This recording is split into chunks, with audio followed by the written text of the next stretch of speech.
Hi, Abhilipsha. Good evening. Am I audible?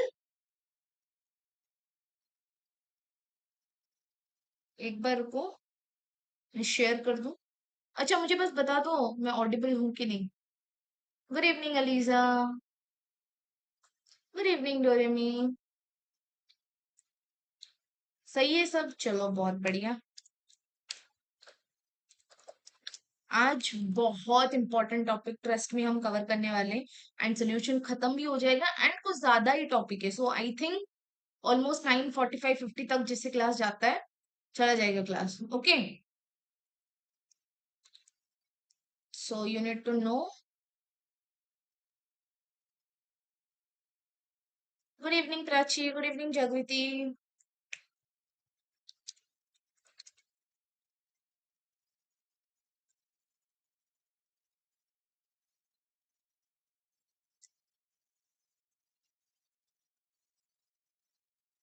आ जाओ सारे।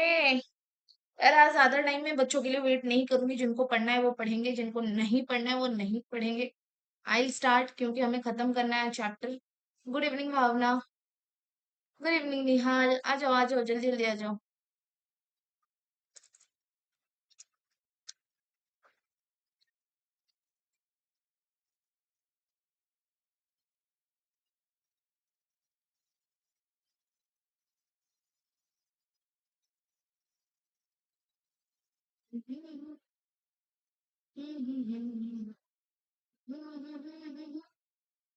Good evening हर्ष। आ जाओ। हर्ष लास्ट क्लास में थे आप? हम्म।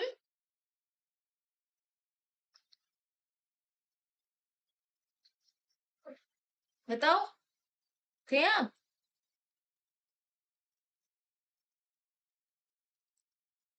कहाँ थे वही?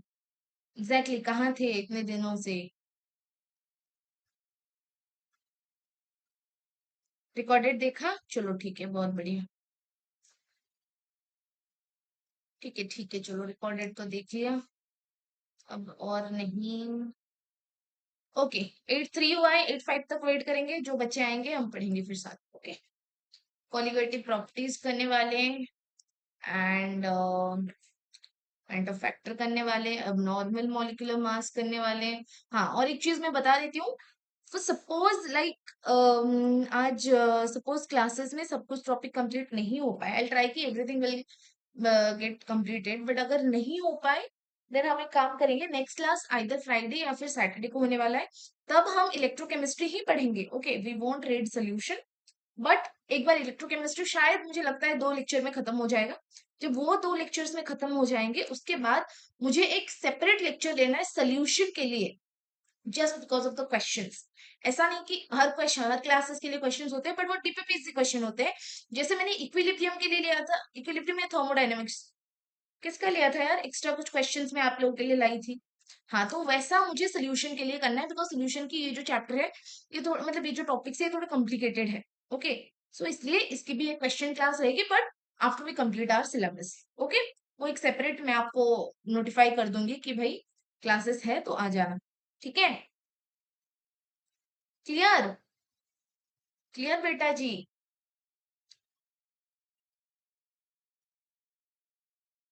चलो बहुत बढ़िया। ओके, हम और डिले नहीं करेंगे, हम क्लास स्टार्ट करते हैं। So hello everyone, I welcome you all to the Shiva batch, and I am Ananya Pahi, your PC mentor on Aditya Bhaiya's platform. So आज हम सोल्यूशन पार्ट 3 करने वाले हैं। एंड बिफोर दैट मैं बता देती हूँ पर्सनल मेंटोरशिप के बारे में। पहले तो सबसे पहली बात जो बता देती हूँ, इट्स प्राइस इज नाउ 5,000, जो कि पहले ऑफर के हिसाब से पहले 4,000 था, उससे पहले 3,000 भी था। बट आई डोंट थिंक अभी ऑफर अप्लीकेबल हो पाएगा, या फिर बाद में ऑफर्स आएंगे या नहीं ये भी मुझे नहीं पता, क्योंकि बच्चे ऑलरेडी फिल हो चुके हैं। So if we are taking some extra then obviously we have to think about it. And personal mentorship हम एक लिमिटेड इसीलिए ले रहे हैं बिकॉज वी डोंट वांट कि हाँ एक साथ इतने बच्चे आ जाए एंड एक वो होता है ना, जैसे सारे इंस्टीट्यूट हो गया या फिर आप कोई भी प्लेटफॉर्म देख लो, अभी बहुत सारे बच्चे होते हैं, जिसलिए कि वो पर्सनली एक एक बच्चे को उठा के देखना पॉसिबल नहीं हो पाता है।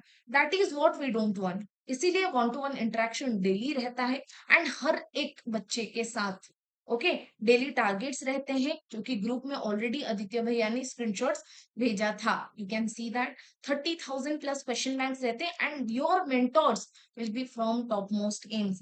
और अगर मेंटोर से कुछ प्रॉब्लम्स हो रहे हैं, you can talk to us also, वो भी पर्सनली। ओके, सो अभी भी टाइम है आई वुड से, क्योंकि कब ये बंद हो जाए कंप्लीटली, हम लेना ही बच्चे को बंद कर ले, I don't know about it.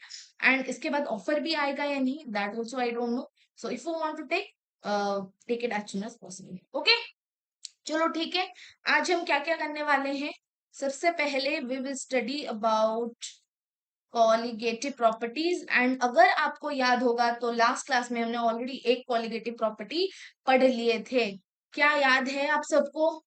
बताओ, याद है कि नहीं? कौन सा वाला पढ़े थे बताओ? बताओ भाई, क्या पढ़े थे? और फिर नेक्स्ट हम पढ़ने वाले हैं van't Hoff factor, then abnormal molecular mass, then क्या पढ़ने वाले? Solubility, and at last Henry's law. ठीक है, हाँ, RLVP that is what? Relative lowering of vapour pressure. तो चलो भाई, कॉलिगेटिव प्रॉपर्टी स्टार्ट करते हैं। क्या लिखा है?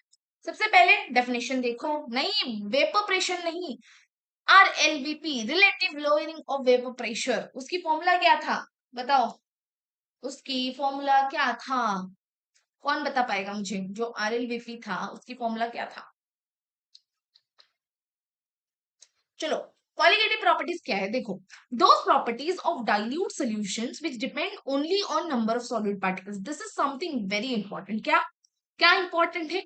मतलब ये सॉल्यूट पार्टिकल्स के ऊपर डिपेंडेंट है, it depends on the solute particles but not on the nature of the solute particles. मतलब उसकी नेचर कैसा होगा ये उसके ऊपर डिपेंड नहीं करेगा, but it will depend on solute number of solute particles. Okay, so that is known as colligative properties. ऐसे प्रॉपर्टीज किसकी? डाइल्यूट सॉल्यूशन की।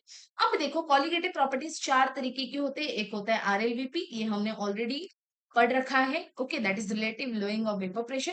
आज हम क्या क्या पढ़ने वाले? Elevation in boiling point, depression in freezing point. ये दोनों आसपास बहुत ही मतलब सिमिलर है। जैसे हम बॉइलिंग फ्रीजिंग को बहुत ही सिमिलर रखते हैं, मतलब एक बॉइलिंग क्या होता है? पानी से वेपर होता है, इसको हम पानी से आइस करते हैं, बस ऐसे ही उसको हम एक कॉमनली लेके आसपास रहता है। एंड देन हम पढ़ने वाले ऑस्मोटिक प्रेशर। ऑस्मोटिक प्रेशर से हम डिफ्यूजन पढ़ने वाले हैं, ऑस्मोसिस भी पढ़ने वाले हैं। Okay, so qualitative properties we will study this three. And then now what is important कि भाई कौन से कंडीशन होने चाहिए to have that qualitative properties. Okay, सबसे पहले सॉल्यूशन शुड बी डाइल्यूट। क्या? सॉल्यूशन डाइल्यूट होना चाहिए। क्या? सॉल्यूशन डाइल्यूट होना चाहिए। हाँ, P not A minus P A by P not A is equal to X B. Very good. Okay, second क्या है? Solution should B non volatile. अब आप सोचोगे कि नॉन वोलाटाइल मतलब क्या? मतलब इसके पास एक नॉन वोलाटाइल सब्सटेंस भी होना चाहिए, एक सॉलिड सब्सटेंस भी होना चाहिए एज अ सॉल्यूट, जो कि हमने लास्ट क्लास में ऑलरेडी पढ़ा था। केस 2 लेके, याद है कि नहीं? केस 1 या केस 2 कुछ ऐसा था, जिसमें हम नॉन वोलाटाइल को सॉल्यूट ले रहे थे। याद है बेटा जी? तो बस यही दो कंडीशन है फॉर कॉलिगेटिव प्रॉपर्टीज। डन, चलो ठीक है, स्टार्ट करते हैं हम। क्या? Elevation in boiling point. Okay, अब भाई एलिवेशन इन बॉइलिंग पॉइंट बोला है, सबसे पहले बॉइलिंग पॉइंट क्या है वही जान लेते हैं। क्या? बॉइलिंग पॉइंट क्या है वही जान लेते हैं। अब ये मत सोचना मैं बोलूंगी द पॉइंट एक टेम्परेचर होता है जिसमें हम पानी को उबालते हैं और फिर वो वेपर में करना, नहीं, वो भाई बच्चों वाला हो गया। हम सोल्यूशन में जो अब तक पढ़ रहे हैं, प्रेशर के रिलेटेड, वेपर प्रेशर के रिलेटेड, एक्सटर्नल प्रेशर के रिलेटेड, एटमॉस्फेरिक प्रेशर के रिलेटेड, उसी को लेके हम बॉइलिंग पॉइंट को डिफाइन करेंगे, या फिर आगे जाके फ्रीजिंग पॉइंट को भी ऐसे ही डिफाइन करने वाले हैं। ठीक है, क्या लिखा है boiling point? It is the temperature at which pressure on the surface of the liquid. समझो, प्रेशर, जो कि सरफेस ऑफ द लिक्विड में प्रेशर लग रहा होगा, it is the temperature at which pressure on the surface of the liquid becomes equal to external pressure, बाहर के pressure के साथ। या फिर आप क्या बोल सकते हो, एक्सटर्नल प्रेशर मतलब एटमॉस्फेरिक प्रेशर ही है बेटा जी, एटमॉस्फेरिक प्रेशर ही तो है। ओके, एटमॉस्फेरिक प्रेशर ही तो एक्सटर्नल प्रेशर है। मतलब यहाँ पे जो pressure surface of the liquid में प्रेजेंट है that is equal to the external pressure. ठीक है, ठीक है। चलो अभी समझते हैं कि ये जो एलिवेशन मतलब बॉइलिंग पॉइंट में ये एलिवेट कैसे करता है, एलिवेट मतलब बढ़ता कैसे है, इंक्रीज कैसे कर जाता है, ये हम पढ़ने वाले हैं। ठीक है, देखो सबसे पहले यहाँ पे मैं समझाती हूँ आप लोगों को। देखो ये क्या है भाई, ये एक सोल्यूशन है, एक सोल्यूशन में सब कुछ होगा। ओ अब मैंने आपको क्या चीज बोला है कि भाई जो सोल्यूशन है वो एक नॉन वोलेटाइल सोल्यूशन होना चाहिए। हाँ कि ना, नॉन वोलेटाइल सोल्यूशन मतलब उसमें जो सॉल्यूट है वो नॉन वोलेटाइल होना चाहिए। चलो ठीक है, जो सॉल्यूट है वो क्या होना चाहिए भाई, नॉन वोलेटाइल सॉल्यूट है। तो क्या आपको याद है जब हमने नॉन वोलेटाइल सॉल्यूट याद किया था, जब जब हमने नॉन वोलेटाइल सॉल्यूट लिया था तब वेपर प्रेशर डिक्रीज हुआ था, यस और नो, याद है कि नहीं, हमने ऐसे डिब्बे बनाए थे, ऐसे ऐसे ए था, सॉरी ऐसा नहीं ऐसे था, याद है कि नहीं, ए ये था B, A B, A B, याद है ना, बी वाले क्या थे, सॉल्यूट थे, नॉन वोलेटाइल सॉल्यूट थे। अब ये खुद तो इवापोरेट हो नहीं रहे थे, या फिर नीचे वाले जो ए पार्टिकल्स थे उनको भी इवापोरेट करने नहीं दे रहे थे। हाँ कि ना, इसलिए जो वेपर प्रेशर था वो क्या हो रहा था, वो कम हो गया था। तो जब वेपर प्रेशर कम हुआ, अब हम उसको बढ़ाने के लिए क्या करेंगे, जब यहाँ पे वेपर प्रेशर डिक्रीजेस, ऑब्वियसली आपने यूज किया है नॉन वोलेटाइल सॉल्यूट, अब वेपर प्रेशर अगर कम हो रहा है तो आप वहां पे क्या करोगे, उसको टेम्परेचर दोगे, क्या करोगे, टेम्परेचर दोगे। अब जब टेम्परेचर दोगे तो ऑब्वियसली बॉइलिंग पॉइंट भी बढ़ेगा, समझे क्या, बॉइलिंग पॉइंट भी बढ़ेगा। तो बस ऐसे ही होता है एलिवेशन ऑफ बॉइलिंग पॉइंट। चलो देख लेते हैं, पढ़ लेते हैं उसकी स्टेटमेंट्स पढ़ लेते हैं। चलो यहाँ पे लिख लेती हूँ मैं, अरे अरे अरे हाँ, टेम्परेचर आपको देना पड़ता है और फिर बॉइलिंग पॉइंट बढ़ता है, ठीक है। चलो यहाँ पे हम देखते हैं क्या लिखा है, when a small amount of non-volatile solute is added to a volatile solvent। हाँ, सॉल्यूट तो नॉन वोलेटाइल था तो ऑब्वियसली दूसरा वाला वोलेटाइल होगा, नहीं तो भाई हमारा वेपर प्रेशर ही नहीं आएगा, वोलेटाइल तो एक होना चाहिए, तो वो सॉल्वेंट ही वोलेटाइल रहता है। तो the vapour pressure of solution form will decrease, ये मैंने बोला भाई ये कम हो जाएगा।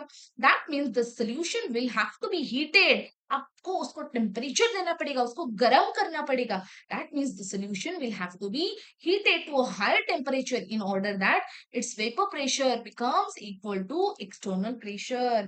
हाँ कि ना, जब वेपर प्रेशर कम हुआ और हमें पता है भाई बॉइलिंग पॉइंट में क्या होता है, हमें जो सरफेस की जो प्रेशर है उसको हमें एक्सटर्नल प्रेशर के साथ इक्वल करना है। तो जब इसमें इसमें हम क्या कर रहे हैं कि जो वेपर प्रेशर है उसको हम बढ़ाने के लिए, किसके लिए क्यों बढ़ा रहे हैं, ताकि वो जो एक्सटर्नल प्रेशर है, जो एटमॉस्फेरिक प्रेशर है उसके साथ वो इक्वल हो जाए। अब वेपर प्रेशर बढ़ रहा है मतलब ऑब्वियसली जो बॉइलिंग पॉइंट है सोल्यूशन की वो भी बढ़ेगा, हाँ कि ना, हाँ कि ना, जो बॉइलिंग पॉइंट है सोल्यूशन की वो भी बढ़ेगा कि नहीं, नहीं। तो यहाँ पे जो boiling point of the solution होता है हम उसको टी बी से रिप्रेजेंट करते हैं, किससे बेटा जी, टी बी, देखो मैंने यहाँ पे लिखा है टी बी। और जो boiling point of the solvent होता है हम उसको टी नॉट बी से रिप्रेजेंट करते हैं, देख लो। तो देख लो, thus the boiling point temperature point temperature of the solution will be more than that of the solvent। Okay भाई, ऑब्वियसली बॉइलिंग पॉइंट का क्या होगा, बढ़ेगा, किससे ज्यादा होगा, सोल्यूशन की सॉल्वेंट से, सॉल्वेंट से ज्यादा होगा। So there will be elevation और राइज इन बॉइलिंग पॉइंट। क्या आपको समझ में आया कैसे एलिवेशन और राइज इन बॉइलिंग पॉइंट हो रहा है, हाँ कि ना, बताओ। इतना समझ में आया कि नहीं, थ्योरी समझ में आया कि नहीं, अभी हम फॉर्मूलाज निकालेंगे, बोलो बोलो बेटा, समझ में आया, आया, आया, बहुत बढ़िया। अब एक ग्राफ करते हैं, क्या करेंगे, एक ग्राफ करते हैं, चलो। ये है वेपर प्रेशर, मतलब जो वाई एक्सिस है दैट इज वेपर प्रेशर, और दिस इज टेम्परेचर, ठीक है, ठीक है। मेरे को क्या करना है, एक प्योर सॉल्वेंट के लिए करना है वेपर प्रेशर और टेम्परेचर को लेके, और एक सोल्यूशन के लिए करना है। तो अभी अभी हमने जस्ट पढ़ा कि हम उसको टेम्परेचर दे रहे हैं, हाँ या ना? हम उसको टेम्परेचर दे रहे हैं, मतलब टेम्परेचर बढ़ रहा है, बढ़ रहा है। तो उसी के हिसाब से एक ग्राफ ये हुआ। ओके, आप खुद मुझे बताओ, और एक ग्राफ ये हुआ। मुझे बस इतना बताओ, इसको आप नंबर 1 लो, इसको नंबर 2 लो, मुझे बस इतना बताओ, नंबर 1 सॉल्वेंट की होगी या सोल्यूशन की ग्राफ होगी, नंबर 2 सॉल्वेंट की होगी या सोल्यूशन की होगी? बताओ, बताओ बेटा जी बताओ। ध्यान में रखो ये चीज ध्यान में रखो। टेम्परेचर बढ़ता है किसका? सोल्यूशन का। तो उसी हिसाब से सोचो सोचो सोचो, क्या करना है सोचो।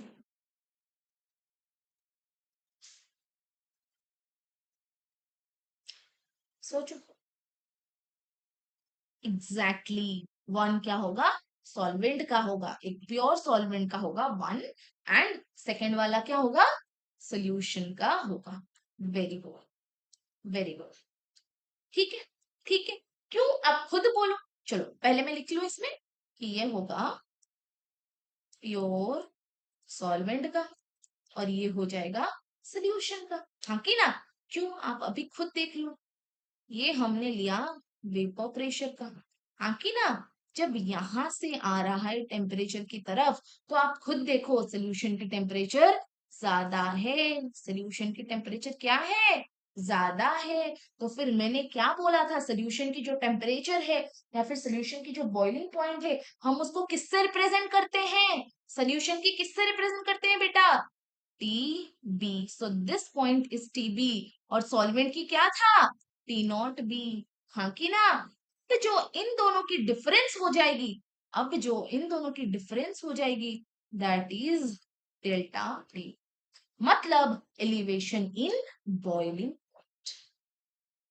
क्लियर? क्लियर बेटा जी?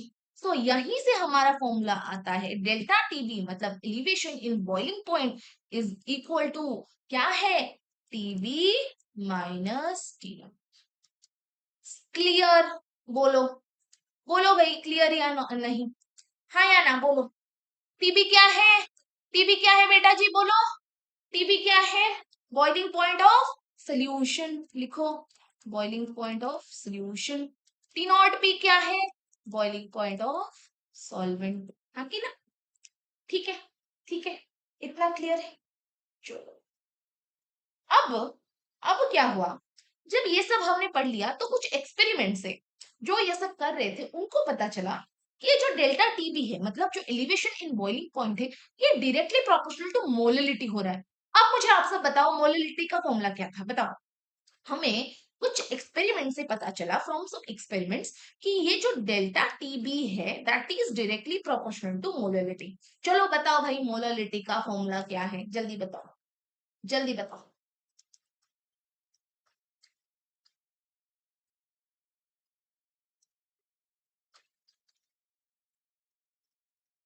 बोलो।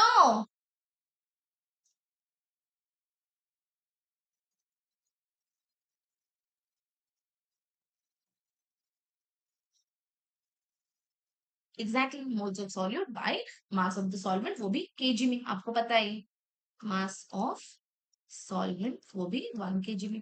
अब देखो, मैंने यहाँ पे नॉन वोलेटाइल नहीं लिखा क्योंकि आप सबको पता है क्या मोलिलिटी, हम जो बॉइलिंग पॉइंट का एलिवेशन निकाल रहे हैं, ऑब्वियसली इसमें वो मतलब एक कॉलिगेटिव प्रॉपर्टीज तभी आ पाएगा जब हम एक नॉन वोलेटाइल सब्सटेंस यूज करेंगे। तो यहाँ पे आप आइदर लिख सकते हो number of moles of non volatile solute, या फिर सिर्फ ऐसे लिख लो। अब देखो एक चीज, अब देखो, क्या इससे एक चीज ये भी प्रूफ हो रहा है कि ये जो डेल्टा टीबी है, मतलब जो एलिवेशन इन बॉइलिंग पॉइंट है, that is a colligative properties. कैसे प्रूव हो रहा है बेटा? आप खुद देखो, आप खुद देखो। हमने पहले क्या बोला था कि कॉलिगेटिव प्रॉपर्टीज वही प्रॉपर्टीज है जो किसके ऊपर डिपेंड करेंगे? Number of moles of solute. और आप खुद देखो यहाँ पे delta TB directly proportional to number of moles of solute. So यहां से यू कैन ऑल्सो प्रूव कि भाई हाँ, जो एलिवेशन इन बॉइलिंग पॉइंट है that is a colligative property. Yes और no? That is a colligative. Yes. चलो, अब अगर हमें प्रोपोर्शनल को हटाना है तो ऑब्वियसली हमें कांस्टेंट यूज करेंगे। चलो एक कांस्टेंट यूज कर लेते हैं। Delta T B is equal to K B M, K B dot मतलब into, okay okay, so this is your formula. और यहाँ पे जो केबी है हम उसको क्या बोल सकते हैं, मोलर एलिवेशन कांस्टेंट, या फिर हम कहीं कहीं पे उसको बोलते हैं इबिलोस्कोपिक कांस्टेंट, जो भी pronunciation I am not sure. Okay okay, आप बस मोलर एलिवेशन कांस्टेंट यूज मतलब याद रखो। अगर कभी कभी पूछ लिया, कहीं पे दे दिया होगा इंस्टेड ऑफ केबी आपको ये टर्म लिख के दे दिया होगा, तो आपको याद रखना चाहिए कि भाई केबी था यही, बस कंफ्यूज नहीं होना है। लेकिन आपको ऐसे नहीं पूछेगा कि केबी क्या है बताओ, ऐसे थोड़ी पूछे, हाँ कि ना। तो भाई यहाँ पे लिख लो, केबी क्या है, मोलर एलिवेशन कांस्टेंट, और स्कोपिक कांस्टेंट। किसी को अगर प्रोनाउंसिएशन आता है तो बता दो, अरे यहाँ पे कैसे बताओ, ठीक है, ठीक है जी। चलो अभी देखो, ठीक है बेटा, मुझे बताओ कैसा फील आएगा, मैं क्या करूं कि आपको फील आए। ठीक है, अभी देखो केबी का डेफिनेशन अगर आपको पूछ रहा है कि केबी क्या है, आप खुद बताओ। देखो क्या बोला है कि Kb is defined as elevation in boiling point for one molar solution. Kb का डेफिनेशन अगर आपको, ये बोर्ड्स के स्टूडेंट्स के लिए है, बाकी आप लोगों को भी मैं बोल रही हूँ, केबी को अगर आपको कहीं पे भी बोलेगा कि क्या है, आप बोल सकते हो। हाँ क्वेश्चन भी करेंगे ना, अब बिना कॉन्सेप्ट के क्वेश्चन करोगे, आज क्वेश्चन कम हो सकता है लेकिन बाद में और एक क्वेश्चन, और एक क्लास होगा क्वेश्चन के लिए। बिना कॉन्सेप्ट्स के क्वेश्चन कैसे करें, और अगर आपको कॉन्सेप्ट्स आ रहे हैं तो फिर मैं क्या कर सकती हूँ, बाकी बच्चे भी हैं, उनको समझना है, हाँ कि ना। ओके, सो केबी क्या है बेटा जी, Kb is defined as the elevation in boiling point for one molar solution. समझ में आया, समझ में आया, ओके ओके ओके जी, चलो ठीक है। अब अब क्या होता है ना, ये जो केबी है ये हमेशा आपको गिवन नहीं होता है। क्यों गिवन नहीं होता है, again there is a reason. The value of KB depends upon the nature of the solute. अब आप देखो, जो हमारा क्वालिटेटिव प्रॉपर्टीज थे, वो किसके ऊपर, वो नेचर ऑफ द पार्टिकल्स में या फिर जो सॉल्यूट थे उसके ऊपर डिपेंडेंट नहीं कर रहे थे, हाँ कि ना। लेकिन जो केबी है it depends upon the nature of solvent, हाँ कि ना। It depends upon the nature of solvent but is quite independent of the nature of, मतलब सॉल्यूट के नेचर से वो इंडिपेंडेंट है, but it depends on the nature of solvent, और इसीलिए केबी का वैल्यू डिफाइन कभी कभी नहीं होता है। तो अगेन जब भी आपको केबी नहीं दिया होगा, आपको क्या करना है, उसके लिए भी एक फॉर्मूला है, use that formula. If right, if Kb is not given, okay, अगर केबी दिया ही नहीं है, so Kb is equal to R T not b whole square, okay, m. अब m क्या है मैं बताऊंगी, r क्या है बताऊंगी, टी नॉट भी आपको पता है, okay. 100 into delta H vaporisation, क्या है delta H vaporisation. Remember this, ये बहुत इंपॉर्टेंट है, हल्के में मत लेना बेटा जी, हल्के में बिल्कुल मत लेना सिस्टम, ओके ओके।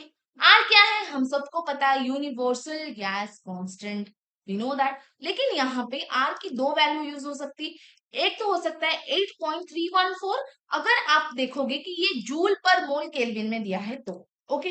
या फिर अगर आप देखोगे कि क्वेश्चन कुछ ऐसे कैलोरी टाइप दिया है, तो आप वहां पे क्या यूज कर सकते हो, टू, सिंपली टू, 2 कैलोरी पर मोल केल्विन, ठीक है, ठीक है। बाकी ये जो m है ना, this is molar mass of the solvent, this is what, molar mass of the solvent, molar mass of solvent. R मैंने बता दिया, ये तो टी नॉट भी आपको पता है भाई, boiling point of what, solvent. अच्छा यहाँ पे आप इसको लिख सकते हैं बॉइलिंग पॉइंट ऑफ सॉल्वेंट, ठीक है। अब क्या रहा बस, कि ये जो डेल्टा एच वेपोराइजेशन है ये क्या है, तो बेटा जी ये कुछ नहीं, एक एंथैल्पी ऑफ वेपोराइजेशन है। क्या है ये, एंथैल्पी ऑफ वेपोराइजेशन। अब अगर आप सोच रहे हो कि एंथैल्पी ऑफ वेपोराइजेशन क्या है, तो यहाँ पे ये सब आपने ऑलरेडी पढ़ रखा है कि भाई ये एंथैल्पी ऑफ वेपोराइजेशन क्या है, और ये बहुत हम अर्ली क्लासेस में पढ़ते हैं, मैं तो शायद क्लास 8 में पढ़ ली थी ये सारी चीज, चलो जो भी है। मैं एक चीज बोलूंगी, ये क्या होता है, 1 मोल ऑफ लिक्विड को बॉईल करने के लिए कितना एनर्जी चाहिए, that is enthalpy of vaporisation. क्या, 1 मोल ऑफ लिक्विड को बॉईल करने के लिए कितना एनर्जी चाहिए, that is enthalpy of vaporisation. अब लेकिन delta H vaporisation is equal to latent heat of वैपो, अरे इस कलर में नहीं लिखते,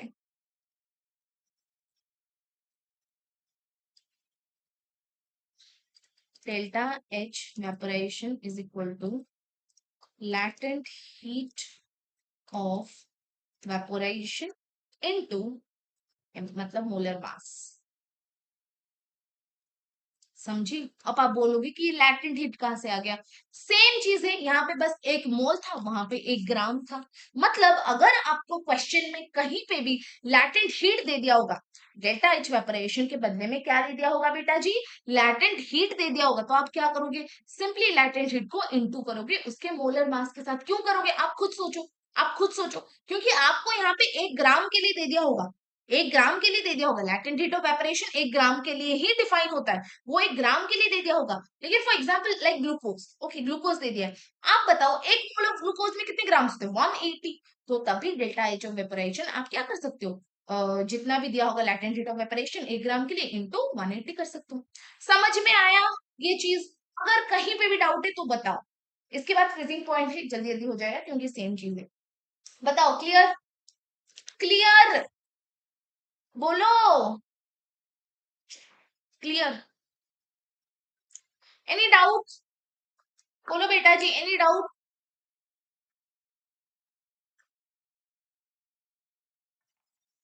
हम्म, चलो ठीक है, बहुत बढ़िया। अभी करते हैं एक क्वेश्चन, ओके? हाँ चलो बता देती हूँ।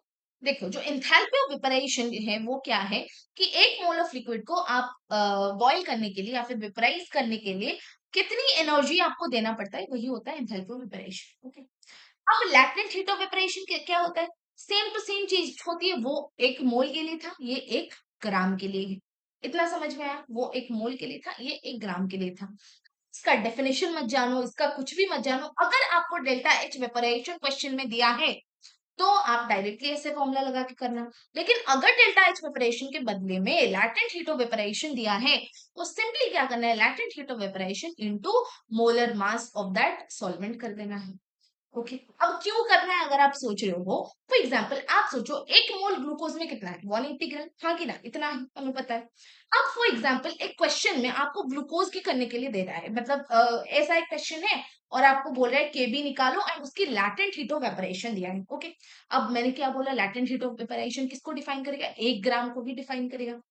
तो वो जो लैटेंट हीट ऑफ वेपराइजेशन है वो 1 ग्राम के लिए है, बट हमें डेल्टा एच वेपराइजेशन चाहिए और डेल्टा एच वेपराइजेशन 1 मोल है। अब 1 मोल में कितने ग्राम्स होते हैं? 180 ग्राम्स होते हैं।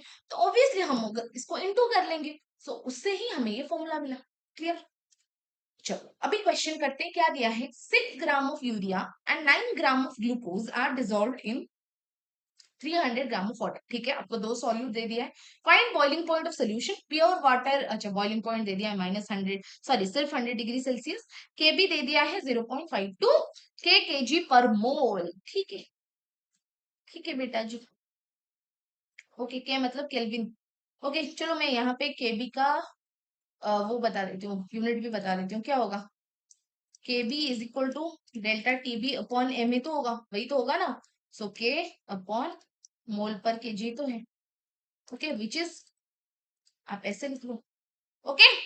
चलो ठीक है, अभी क्वेश्चन सॉल्व करते हैं। सबसे पहले नंबर ऑफ सॉल्यूट्स निकालते हैं, number of moles of solute निकालते हैं। क्या भाई? यूरिया का निकालते हैं। क्यों? क्योंकि हमें क्या पूछा है निकालने के लिए? बॉइलिंग पॉइंट निकालने के लिए बोला है। बॉइलिंग पॉइंट का फॉर्मूला क्या होता है? Delta TB is equal to K B into M. Yes और नो? यस और नो? यस और नो? ठीक है, ठीक है। अब एक बार हमें डेल्टा टीबी मिल जाए तो फिर वहां से हम जो टीबी है वो निकाल सकते हैं। ठीक है बेटा जी, चलो number of moles of urea निकालते हैं। यूरिया का मोलर मास क्या है? 60। मैंने बोला था ये सब याद रखो, 1/10। सिमिलरली ग्लूकोज का निकालो। कितना दिया है गिवन मास? 9/1/80, मतलब 1/20। ठीक है, अब टोटल नंबर ऑफ मोल्स कर लो क्योंकि हमें मोलरिटी चाहिए। यस और no? Total number of moles कितना हो जाएगा?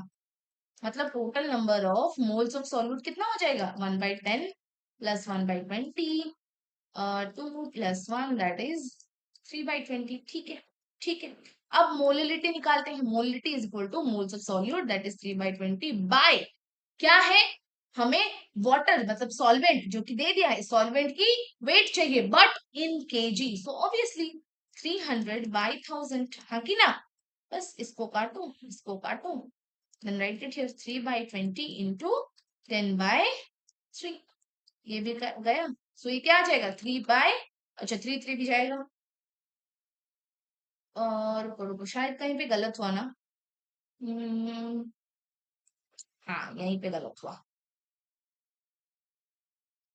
नहीं सही चल रहा है ना, एक बार बता दो बेटा, सही चल रहा है ना।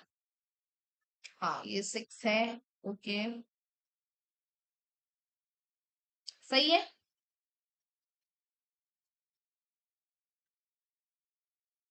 सही है, सही है, सही है। यूरिया 6/60, 9/180, चलो सही है, नॉट एन इशू, सही है। चलो बहुत बढ़िया, यहाँ से फिर 3 कैंसिल, ये आ गया 1/2, मोललिटी आ गया 1/2।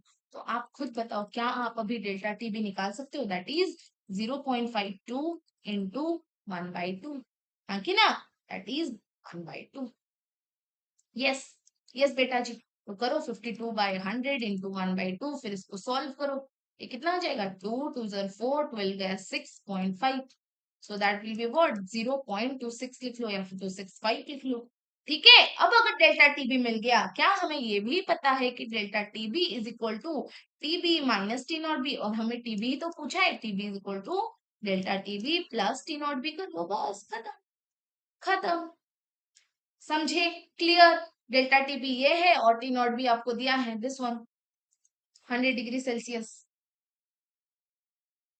बोलो, डन, क्लियर। ठीक है, खुद कर लेना लास्ट वाला पार्ट। ठीक है, नेक्स्ट चले फ्रीजिंग पॉइंट में, फ्रीजिंग पॉइंट में चले, चलो ठीक है। फ्रीजिंग पॉइंट देख लो, ये क्या है, इसमें कुछ ज्यादा समझाने वाला पार्ट नहीं है, जो आपने वहां पे समझा था बस वही समझो। इसमें भी मैं बस आपको फॉर्मूला बता दूंगी, फिर क्वेश्चन करेंगे, ठीक है। क्या लिखा है भाई freezing point, it is the temperature at which solid and liquid phases are in equilibrium, या फिर आप बोल सकते हो टेम्परेचर एट विच, ये मार्क करो, vapour pressure of solid becomes equal to vapour pressure of liquid, बस यही इंपॉर्टेंट है, क्या, vapour pressure of solid should be equal to vapour pressure of liquid, okay. जैसे वहां पे हमने पढ़ा था same to same, non volatile होगा, वेपर प्रेशर डिक्रीज होगा, यहाँ पे टेम्परेचर ज्यादा करना चाहिए बट यहाँ पे हमें लो टेम्परेचर लेना पड़ेगा, तो इसीलिए हमने क्या बोला कि temperature at which vapour pressure of solid becomes equal to vapour pressure of liquid, याद रखो ये, सॉलिड की जो वेपर प्रेशर होना चाहिए उसी में उसी के साथ इक्वल होना चाहिए वेपर प्रेशर ऑफ लिक्विड के साथ, ओके। तो इसका मतलब क्या दिया है, देख, ये तो होगा वेपर प्रेशर, लिखो यहाँ पे वेपर प्रेशर, ओके, और ये हो जाएगा टेम्परेचर के लिए, ठीक है। क्या दिया है हमें, सॉलिड और लिक्विड के इक्वल होना चाहिए, तो देखो ये गया एक ग्राफ, ओके, और फिर अगर हम लेंगे लिक्विड के लिए या फिर सॉल्वेंट के लिए, वही तो था ना, और नेक्स्ट लेंगे हम सोल्यूशन के लिए, ये हमें पता है, ये हमें पता है, ये दोनों ग्राफ हमने बनाया था, ये था सॉल्वेंट के लिए और ये था सोल्यूशन के लिए, हमने बनाया था ऑलरेडी, बस अभी हमने एक्स्ट्रा क्या बनाया, सॉलिड के लिए, ओके, सॉलिड के लिए। अब हमें क्या बताया है कि जो टेम्परेचर इसमें vapour of solid is equal to vapour of liquid, उसी में उसी को हम क्या बोलेंगे, फ्रीजिंग पॉइंट। तो आप खुद देखो, अगर इन दोनों को मिलाए तो यही तो होगा, यही तो होगा फ्रीजिंग पॉइंट ऑफ सोल्यूशन, हाँ कि ना, फ्रीजिंग पॉइंट ऑफ सोल्यूशन, समझ में आया, sorry, freezing point of solvent, solvent से कनेक्ट हो रहा है ना, फ्रीजिंग पॉइंट ऑफ सॉल्वेंट। अभी अगर आप इस सोल्यूशन को भी ज्वाइन कर लोगे, इस सोल्यूशन को भी ज्वाइन कर लोगे, तो ये वाला क्या हो जाएगा, फ्रीजिंग पॉइंट ऑफ सोल्यूशन, समझ में आया बेटा जी, ये क्या हो जाएगा, टी एफ, वहां पे हम टी बी लिख रहे थे, ये बस टी एफ, और ये हो गया टी नॉट एफ, ओके। ये क्या है, फ्रीजिंग पॉइंट ऑफ सोल्यूशन, और ये क्या है, फ्रीजिंग पॉइंट ऑफ सॉल्वेंट, खत्म, खत्म। चलो इसी से हम अपनी फॉर्मूला लिखते हैं, delta T F is equal to T not F minus T F, done, done.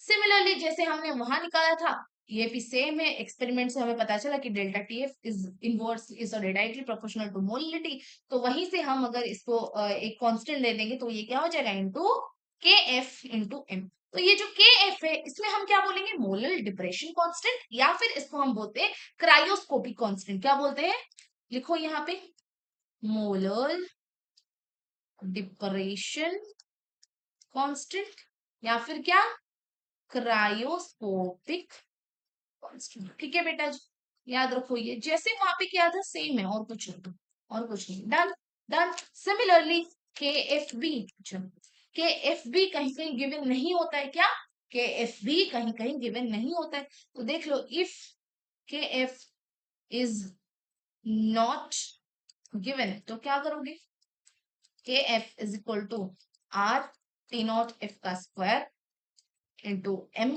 Bye 1000 into delta H fusion. Same चीज है, बस मैं यहाँ पे आर के बारे में बता देती हूँ। जो आर है इसमें आपको एक ही वैल्यू यूज करना है, दैट इज 8.314 जूल पर मोल। Okay okay. अब डेल्टा एच फ्यूजन क्या होता है भाई, एंथैल्पी ऑफ फ्यूजन होता है, जो हम वहीं पे किए, सेम टू सेम है, कुछ अलग नहीं है, सेम एक मोल के लिए है। बस वो क्या, फ्रीज करने के लिए, लिक्विड को फ्रीज करने के लिए कितना एनर्जी चाहिए, वही है डेल्टा एच फ्यूजन। लिखो यहाँ पे एंथैल्पी ऑफ फ्यूजन। और similarly latent heat of fusion भी आता है, वो क्या है, 1 ग्राम, 1 ग्राम को फ्रीज करने के लिए आपको कितना एनर्जी चाहिए। ओके, अगर आपको लैटेंट हीट ऑफ फ्यूजन दे दिया होगा तो क्या होगा फॉर्मूला, खुद बताओ, अभी अभी हमने किया, सेम होगा पूरा।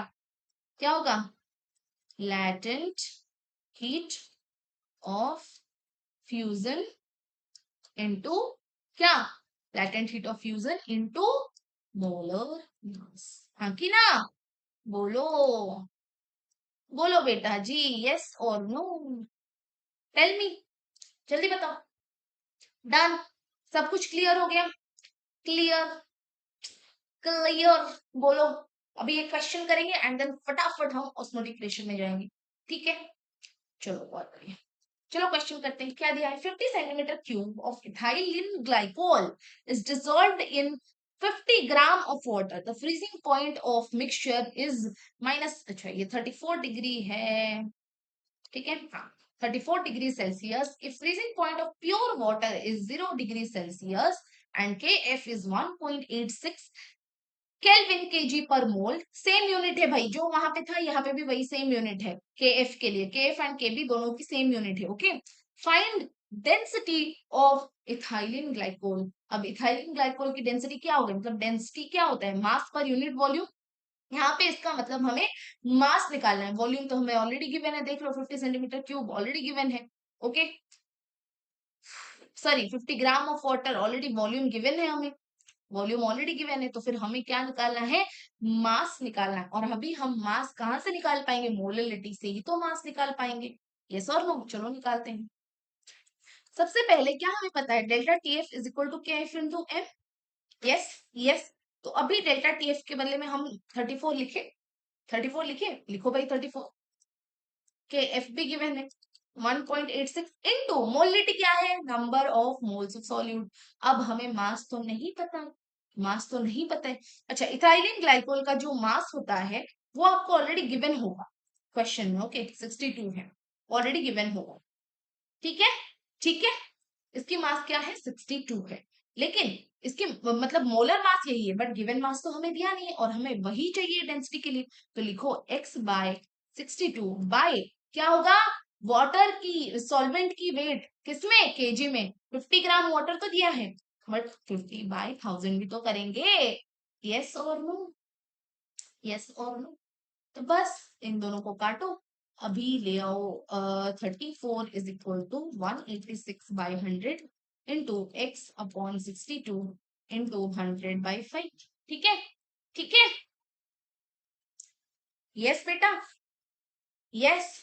तो क्या मैं अभी कर सकती हूँ, x is equal to 34 into 100 into 62 into 5 by 186 into 100, 100 cancel, और क्या हो जाएगा, 3 2 6, 3 6 18, ये होगा 3, फिर क्या, हाँ बस इतना ही, फिर आ जाएगा 170/3, 34 into 5 क्या होता है, 170/3।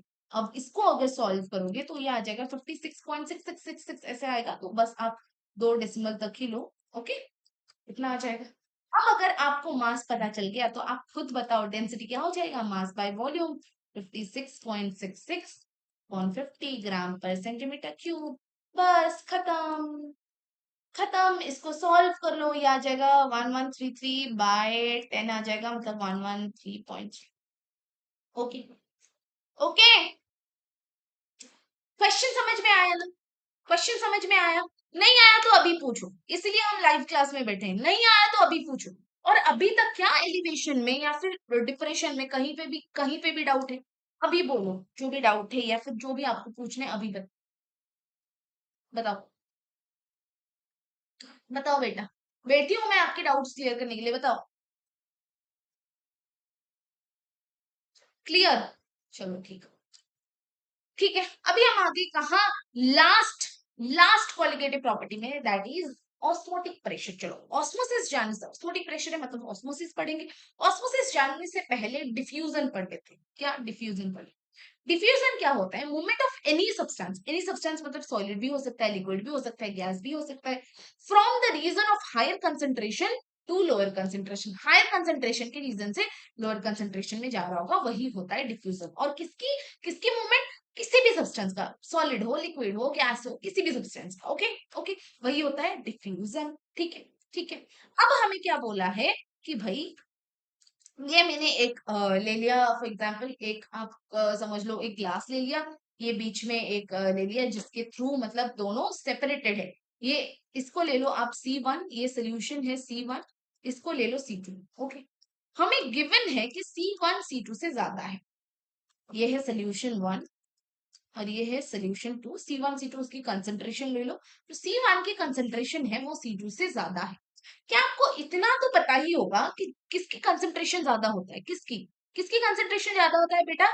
जहां पे सल्यूट ज्यादा होता है। यस और नो? सल्यूट मतलब यहाँ पे सॉल्यूट ज्यादा होगा। बताओ, सॉल्यूट मोर होगा। यस, यस और नो? यस और नो?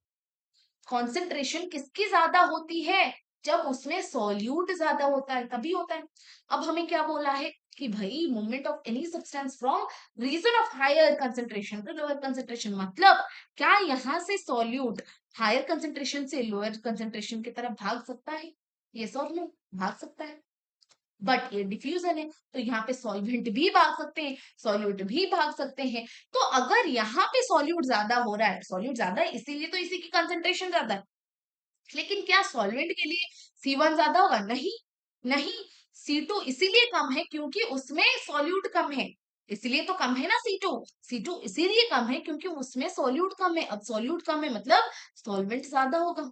सॉल्वेंट मोर या फिर solvent is in excess, solvent चाहेगा वो अपनी हायर कंसेंट्रेशन से लोअर कंसेंट्रेशन में जाए, तो सॉल्वेंट ऐसा मूव करेगा। समझ में आया डिफ्यूजन? बस यही होता है, यही होता है, यही होता है। क्लियर? क्लियर? बोलो क्लियर। चलो ठीक है,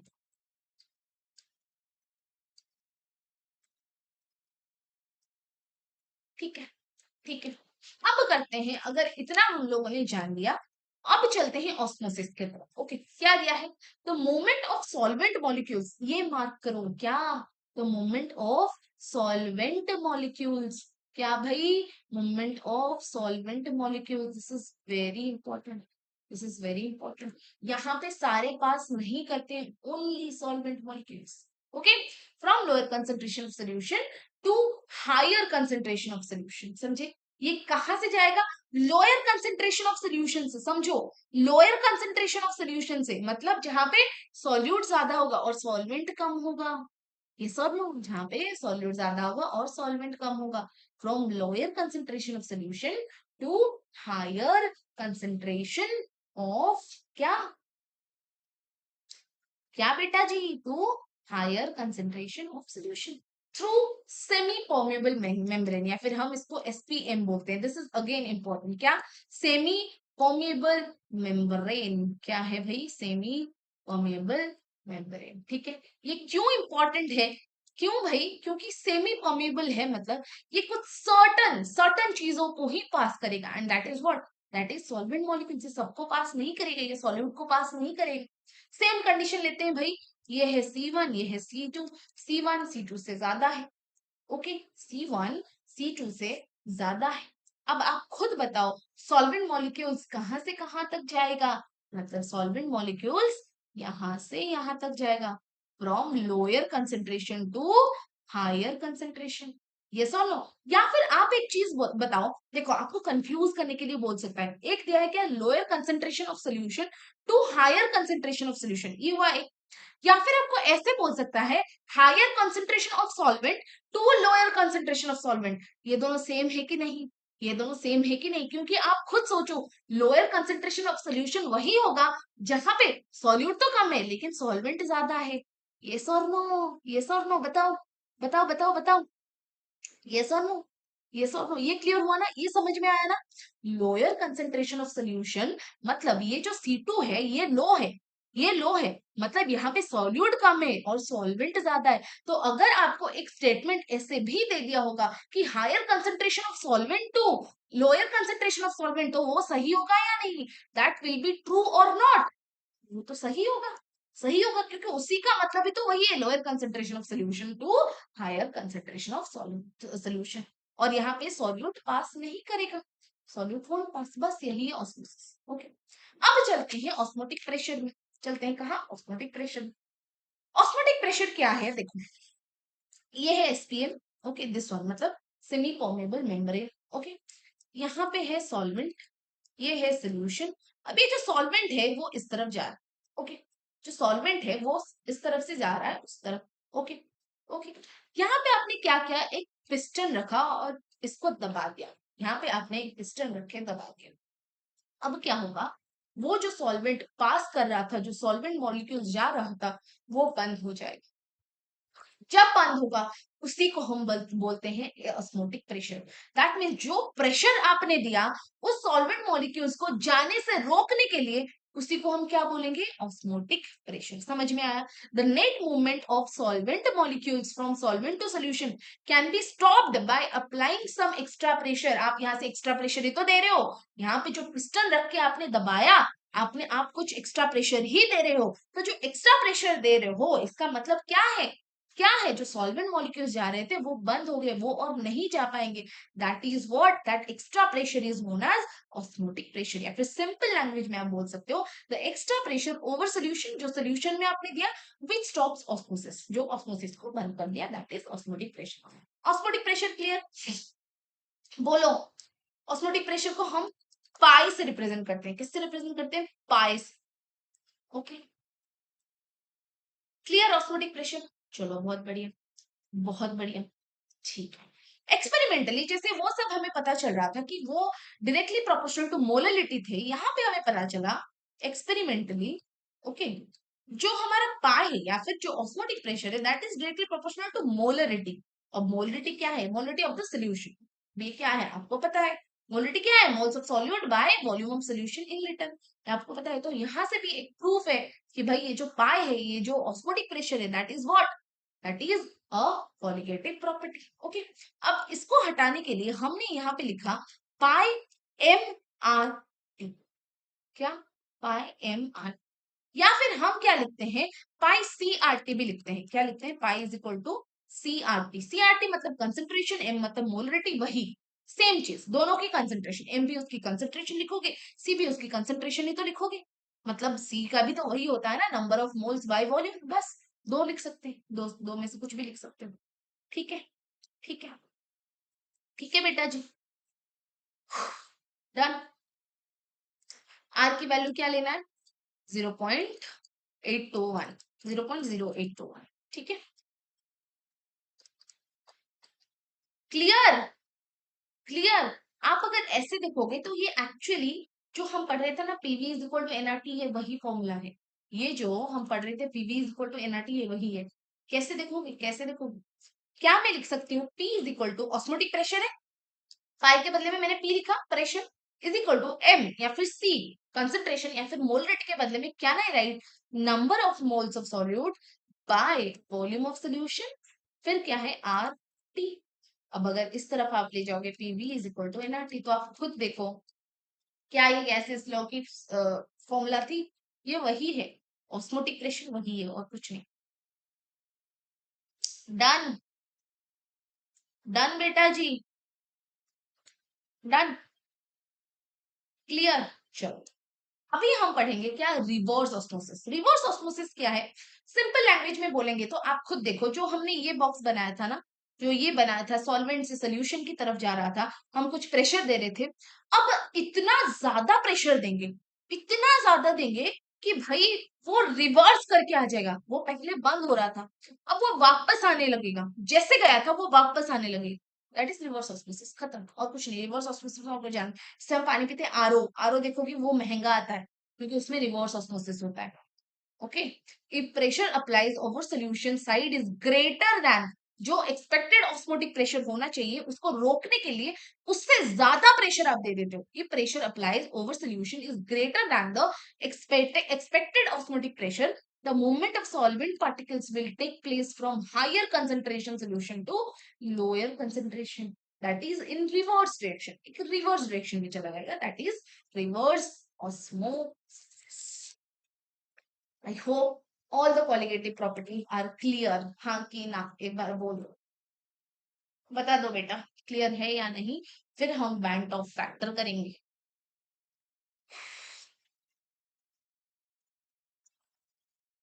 चले आगे,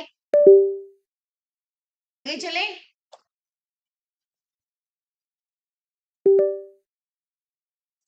ओके लेट्स गो, कहाँ आ गए हम, band of fact. Okay, okay, इसमें दो ही टर्म यूज होते हैं, दैट इज एसोसिएशन डिसोसिएशन। क्या, एसोसिएशन डिसोसिएशन। देखो, और ये हम क्यों ला रहे हैं, this is because of the non electrolytes. अभी तक हम जो जो यूज कर रहे थे वो सब इलेक्ट्रोलाइट्स, सॉरी वो सब क्या थे, नॉन इलेक्ट्रोलाइट्स थे। क्या थे भाई, नॉन इलेक्ट्रोलाइट्स थे।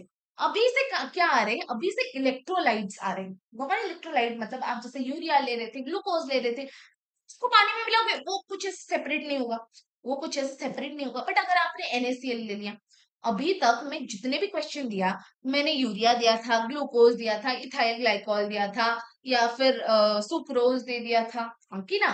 तो इसका मतलब वो सब ना पानी में जाके वो ऐसे डिसोशिएट नहीं करेंगे या फिर एसोसिएट नहीं करेंगे।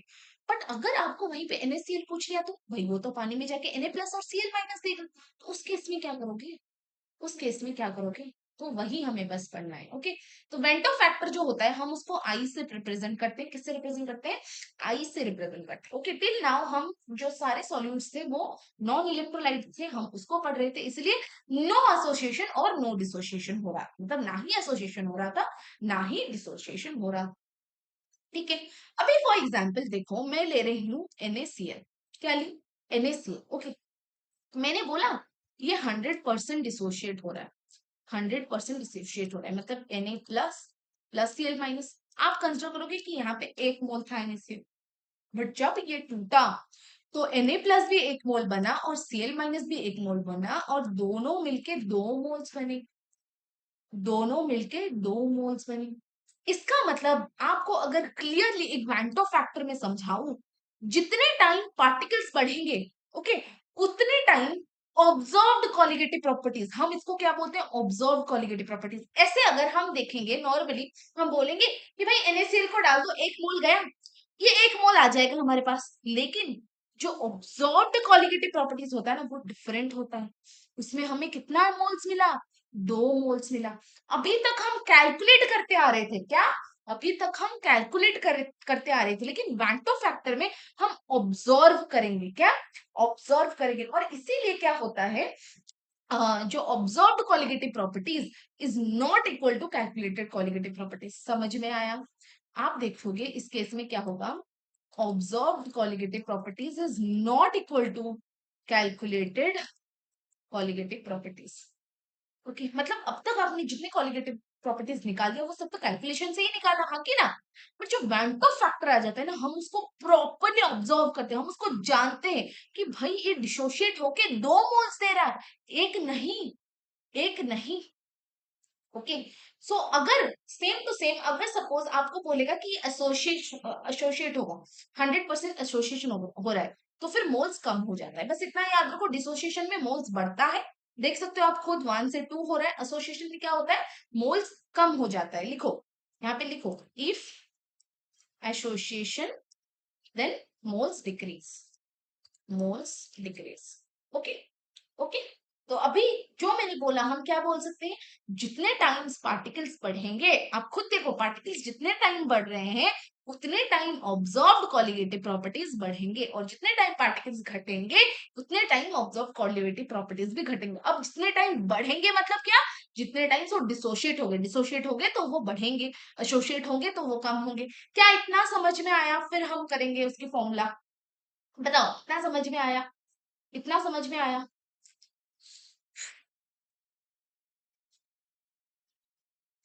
अब देखो, जो आई होता है ना, उसकी फॉर्मूला क्या होता है, आई इज इक्वल टू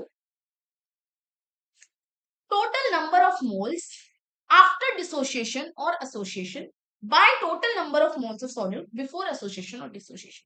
लिखो, टोटल नंबर ऑफ मोल्स किसमें, आफ्टर डिसोसिएशन और एसोसिएशन बाय, क्या है, total number of moles before dissociation और एसोसिएशन। इसको लिखो, आप कंप्लीट लिखो, कंप्लीट लिखो इसको।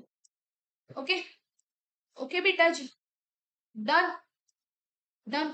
तो आप मुझे एक चीज बताओ, यहाँ पे अगर मैंने आई को निकालने के लिए बोला तो वो क्या हो जाएगा, आई निकालने के लिए अगर आपको मैंने बोला इस NaCl की कंडीशन में, तो क्या हो जाएगा, i is equal to, after dissociation कितने मोल्स आ रहे, तो बिफोर डिसोसिएशन क्या था, एक, दैट मीन्स 2। समझ में आया?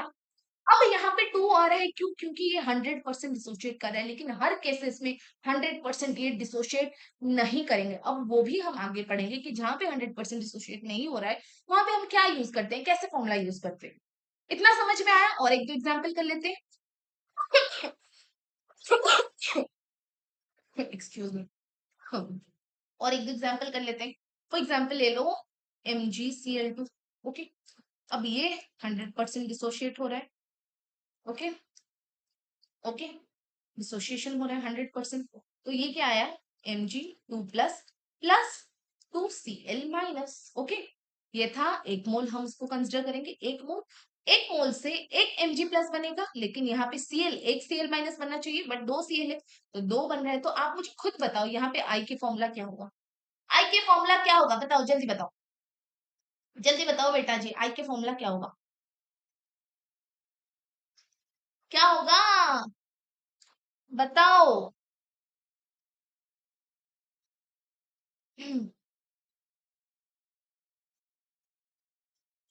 आई के फॉर्मूला क्या हो जाएगा, आफ्टर डिसोसिएशन कितने मोल्स आ रहे हैं, आफ्टर डिसोसिएशन कितने मोल्स आ रहे हैं, और फिर देखो बिफोर डिसोसिएशन कितने मोल्स है, आई का वैल्यू क्या हो जाएगा। बताओ, सो गए क्या?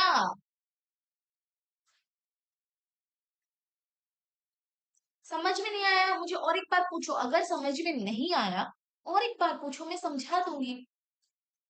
लो, सब पढ़ रहे हो या सो गए? यहाँ पे आई के वैल्यू क्या होगा, इसका मतलब जो प्रीवियस मैंने पढ़ाया वो समझ में नहीं आया, शैल आई कंसिडर कि जो मैंने पढ़ाया वो समझ में नहीं आया। एग्जैक्टली तभी से तो बोल रही हूँ कि भाई क्या होगा, 3/1 होगा, 3/1 होगा, क्योंकि टोटल मोल्स कितना आ रहा है, 3/1, खत्म हो गया। So i will be what, 3। मैंने क्या बोला, आई का फॉर्मूला क्या है, total number of moles after dissociation और association by total number of moles before dissociation.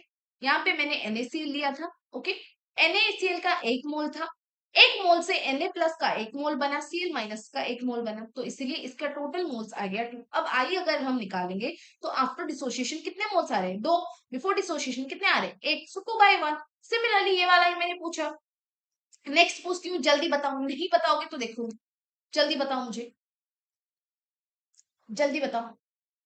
Al2SO4 whole thrice 100% dissociate हो रहा है। ओके, और ये आपको दे रहा है 2Al3 प्लस प्लस 3SO4 2 चलो बताओ, बताओ क्या होगा इसकी आई। यहाँ पे ऑब्वियसली हम एक मोल लेके कंसिडर करेंगे। एक मोल के लिए एक L3+ आना चाहिए, बट यहाँ पे 2 है तो इसलिए वो 2 मोल फॉर्म होगा। और यहाँ पे एक SO4 2 आना चाहिए, बट यहाँ पे 3 है इसलिए 3 फॉर्म होगा। अब बताओ आई क्या होगा, जल्दी जल्दी बताओ आई क्या होगा, जल्दी।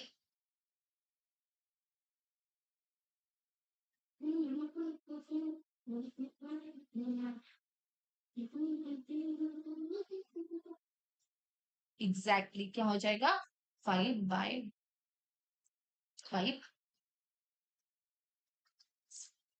अभी क्लियर हुआ, सो रहे थे सब तब। चलो ठीक है, अब हम करेंगे वैसे कंडीशन। तो क्या आप एक चीज मार्क करो यहाँ पे, जो हम डिसोसिएशन लिए, जो हम डिसोसिएशन कर रहे हैं तब से, तो क्या आपने एक चीज मार्क किया। अच्छा यहाँ पे सबसे पहले मैं लिख देती हूँ, केस 1, हम डिसोसिएशन कर रहे हैं, ओके, डिसोसिएशन, ठीक है।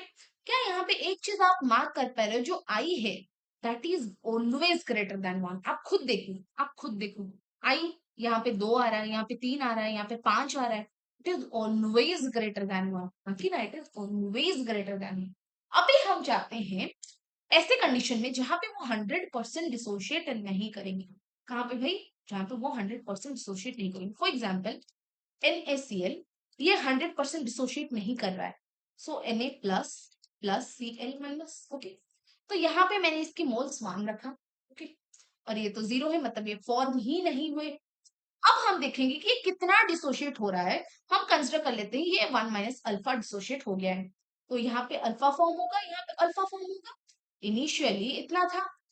ये सब कॉन्सेप्ट याद है या भूल गए, बाद में इतना बना, ठीक है, ठीक है।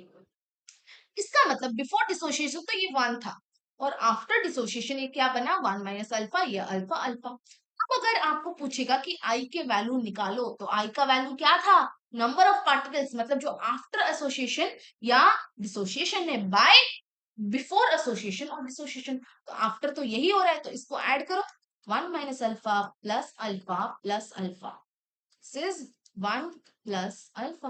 तो आई क्या हो जाएगा, 1 plus alpha by 1, that is 1 plus alpha.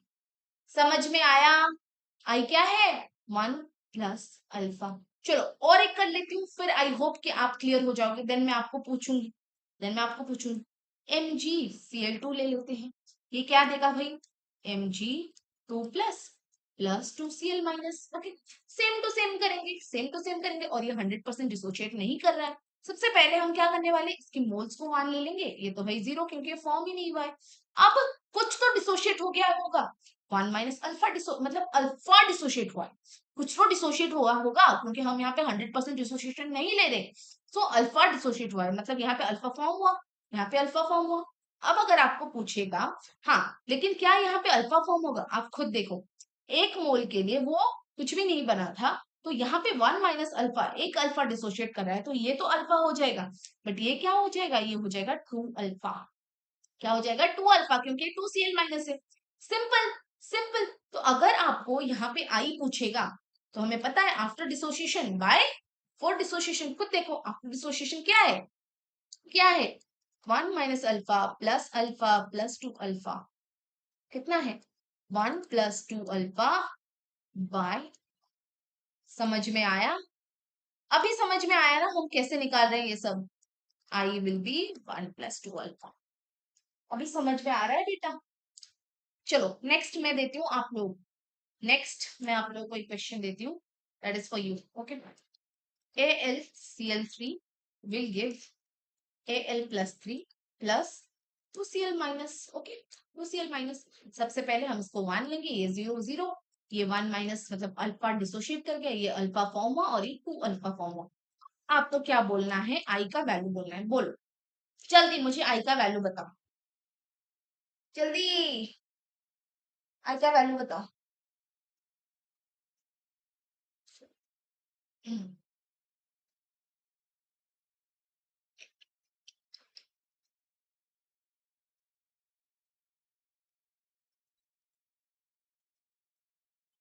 Exactly क्या होगा, अच्छा सॉरी, सॉरी सॉरी सॉरी, रुको रुको रुको रुको भाई, ओए रुको रुको रुको रुको, ये 2Cl माइनस थोड़ी होगा, ये बोला करो यार, ये 3Cl माइनस होगा, 3Cl माइनस होगा, AlCl3 है ना, तो 3Cl माइनस होगा, मतलब ये वाला 3 अल्फा हो जाएगा, 2 अल्फा नहीं होगा, सिर्फ 3 अल्फा।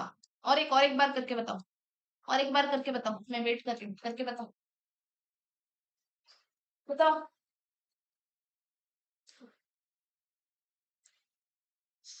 हाँ हाँ ठीक है, बताओ, अभी बताओ, अब बताओ, एग्जैक्टली क्या हो जाएगा, 1 + 3 अल्फा, आप खुद देखो, 1 - अल्फा + अल्फा + 3 अल्फा, ये दोनों cancel, 1 + 3 alpha by 1 equal to 1 + 3 alpha. Clear, अभी तो क्लियर हो गए होगे, लास्ट एक एग्जांपल दे रही हूँ, फिर उसके बाद हम एसोसिएशन की तरफ बढ़ेंगे। Okay, Al2SO4 whole thrice gives 2Al + 3 + 3SO4 2 minus। Okay, obviously हम इसको 1 मोल लेंगे, और ये 0 0, कितना डिसोशिएट हो रहा है, 1 - अल्फा, ये फॉर्म होगा 2 अल्फा, ये फॉर्म होगा 3 अल्फा। चलो बताओ, अब बताओ, जल्दी बताओ, आई क्या होगा बताओ, हाँ और भी आंसर चाहिए जल्दी, 1 - alpha + 2 alpha + 3 alpha, 1 + alpha + 3 alpha क्या हो जाएगा, 1 + 4 alpha by 1, that is 1 + 4 alpha. Yes, अभी समझ में आ गया, अभी समझ में आ गया, आ गया। ये किसके कंडीशंस थे, डिसोसिएशन के कंडीशन थे, किसके थे बेटा जी, डिसोसिएशन के कंडीशंस थे। ओके, अब इसके ऊपर क्वेश्चंस कैसे आते हैं, चलो एक फॉर्मूला पहले बता दो, फिर मैं बताती हूँ क्वेश्चंस कैसे आते हैं। तो अभी हमने एक जनरल करके एक फॉर्मूला हमें बता दिया कि अगर आपको आई निकालना है, एक क्या जनरल करके हमें फॉर्मूला बता दिया, अगर आपको आई निकालना है that will B 1 + n - 1 alpha, हमें बता दिया ये है आई, क्या है ये आई।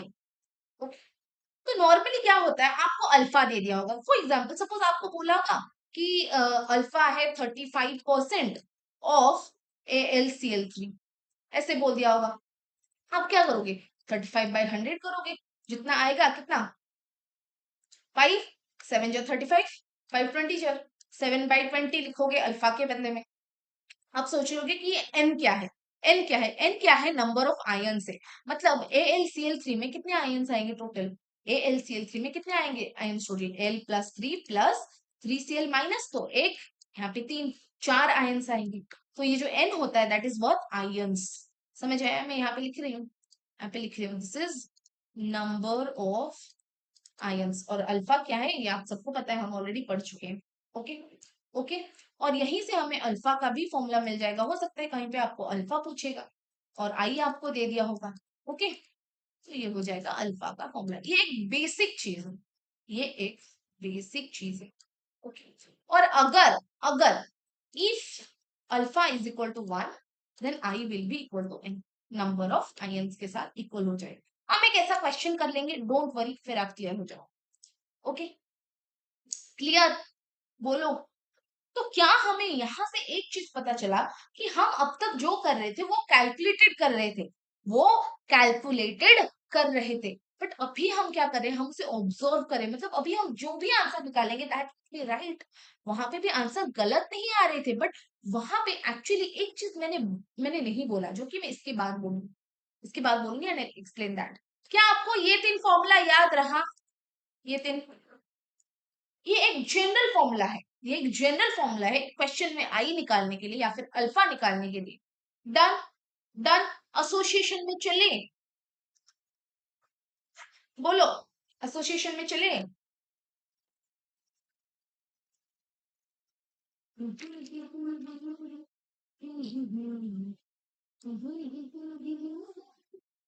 चलो ठीक है, अभी लिखो हेडिंग केस 2 एसोसिएशन।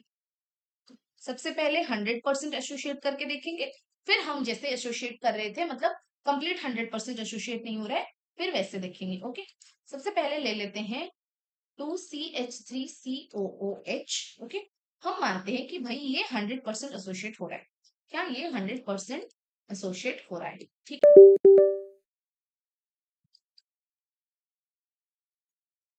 ओके, और ये हमें दे रहा है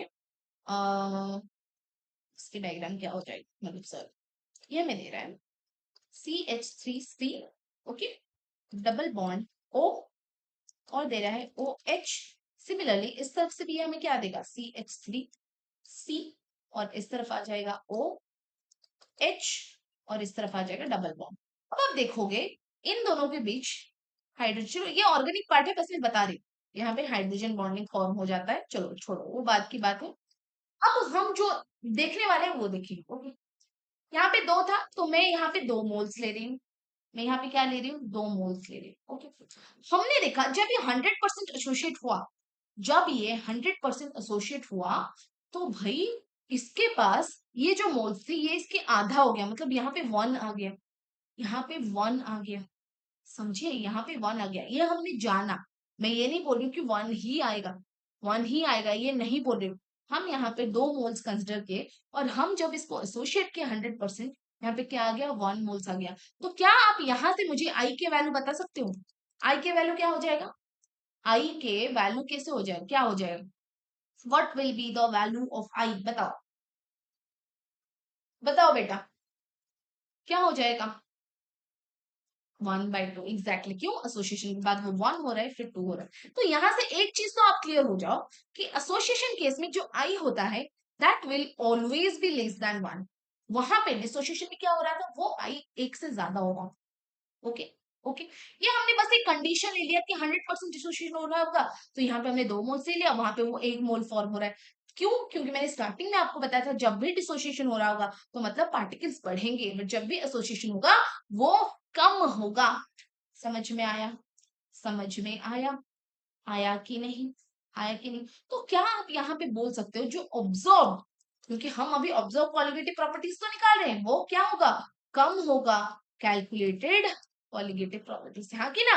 डिसोसिएशन केस में क्या था, ऑब्जर्व कॉलिगेटिव प्रॉपर्टीज ज्यादा होते थे कैलकुलेटेड कॉलिगेटिव प्रॉपर्टीज से, यस, ज्यादा होते थे, ओके, लेकिन ये कम हो, ये क्या हो जाएगा बेटा, कम हो जाएगा। चलो ठीक है, अब हम एक कंडीशन लेते हैं जहां पे ये कंप्लीटली 100% एसोसिएट नहीं कर रहा होगा, ओके, कंप्लीट 100% एसोसिएट नहीं कर रहा होगा, ओके। सबसे पहले हम एक एग्जांपल लेते हैं, दैट इज डाइमराइजेशन का लेते हैं, ओके। ये सब अपने आप शायद ऑर्गेनाइजेशन, सॉरी ऑर्गेनाइजेशन ऑर्गेनिक में पढ़ चुके होंगे, ओके, जहाँ पे 2 पार्टिकल से वो एक पार्टिकल बनता है, एसोसिएशन हो रहा है तो 2 से 1 बन रहा है। एज एन एग्जाम्पल मैं ले रही हूँ 2A गिव्स A2, ठीक है, ठीक है। यहाँ पे सबसे पहले मैं बोलूंगी कि भाई यहाँ पे आप एक काम करो, हम 2 नहीं लेते हैं, हम यहाँ पे 1 ले लेते हैं मोल्स। आप 2 लेकर भी कर सकते हो, ऐसा नहीं कि नहीं कर सकते, यू कैन डू इट। क्यों, अगर 2 लोगे तो फिर यहाँ पे 2 - 2 अल्फा करना पड़ेगा, क्यों वो करके हम टेंशन ले, भाई यहाँ पे 1 लिखो, ये था 0, ओके। अब यहाँ पे अल्फा घटा, घटा, ओके। आप खुद देखो, अगर 2 मोल्स के लिए वो 1 मोल्स घट रहा था, तो अभी एक अल्फा जा रहा है, मतलब यहाँ पे कितना फॉर्म होगा, 1/2 फॉर्म होगा, यस और नो, मतलब सॉरी अल्फा/2 फॉर्म होगा, यस और नो। अगर एक अल्फा घट रहा है मतलब अल्फा डिसोशिएट हो रहा है, तो फिर यहाँ पे कितने अल्फा फॉर्म होंगे, 1 अल्फा/2, क्योंकि यहाँ पे देखो 2 मोल्स ऑफ ए हमें A2 दे रहा था, 1 मोल ऑफ A2 दे रहा था, यस और नो, यस और नो, बताओ, समझ में आया। तो यहाँ पे मुझे बताओ आई क्या होगा, आई क्या हो जाएगा बेटा जी, 1 - alpha plus alpha, that is what, 1 - alpha, yes और नो, यस और नो, जल्दी बताओ। So 1 - alpha by 1 will be 1 - alpha, done, done.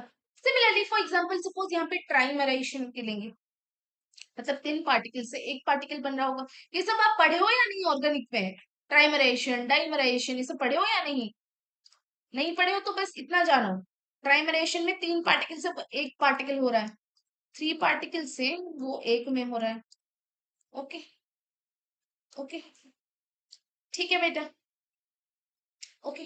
चलो सिमिलरली हम और एक एग्जांपल ले लेते हैं, 3a था, 3a से ये a3 बन रहा था। तो आप खुद बताओ, अगर मैं यहाँ पे 1 मोल्स लूं और ये 0, अब 1 माइनस अल्फा डिसोशिएट हो रहा है, तो यहाँ पे कितने फॉर्म होंगे? अल्फा बाई 3 फॉर्म होगा, हाँ कि ना? अल्फा बाई 3 फॉर्म होगा, यस और नो? यस और नो? तो ये टोटल कितना हो जाएगा? 1 minus alpha plus alpha by 3। अब इसको अगर करोगे तो वो आ जाएगा 1 minus alpha by 3, 2 alpha by 3, 1 minus 2 alpha by 3। तो यहाँ पे अगर आप आई निकालोगे, 1 minus 2 alpha by 3 by 1 is equal to 1 minus 2 alpha by 3। चलो मुझे बस इतना बताओ, क्या ये क्लियर हुआ? जैसे डिसोसिएशन कर रहे थे ऐसे एसोसिएशन होगा, बस इसमें और एक फॉर्मूला दे देगा। जैसे डिसोसिएशन में हमें एक फॉर्मूला दिया, वैसे ही एसोसिएशन में एक फॉर्मूला हो जाएगा। क्या इतना क्लियर हुआ? बताओ, बताओ, क्या इतना क्लियर हुआ? हुआ क्या? अरे बोलो। डन। चलो सिमिलरली इसकी भी फॉर्मूला जान लो। इन केस ऑफ एसोसिएशन के लिए है ये formula, i will be equal to 1 plus 1 by n minus 1 alpha. Okay, formula. यहाँ से हमें अल्फा का भी एक वैल्यू मिलेगा, i minus 1 by 1 by n minus 1। ठीक है, ठीक है। अब अगर अल्फा विल बी 1, अगर अल्फा का वैल्यू 1 है तो फिर I will be equal to 1 by. ठीक है, ठीक है बेटा, ठीक है। इतना क्लियर हो गए? इतना क्लियर बोलो, इतना क्लियर हो गए क्या? अभी नेक्स्ट हम पढ़ेंगे abnormal मोलर मासेस। क्या पढ़ने वाले हैं? abnormal molar masses. नहीं, उससे पहले और एक चीज भी मैं बता देती हूँ, उससे पहले और एक चीज भी मैं बता देती हूँ भाई, ये इंपॉर्टेंट है जानने के लिए। ओके, देखो, अभी से हम ये चीज तो बता सकते हैं कि भाई जो ऑब्जर्व, क्या, जो ऑब्जर्व्ड कॉलिगेटिव प्रॉपर्टीज है, that is directly proportional to number of solute after dissociation और एसोसिएशन। ओके, ये तो मैं बता सकती हूँ।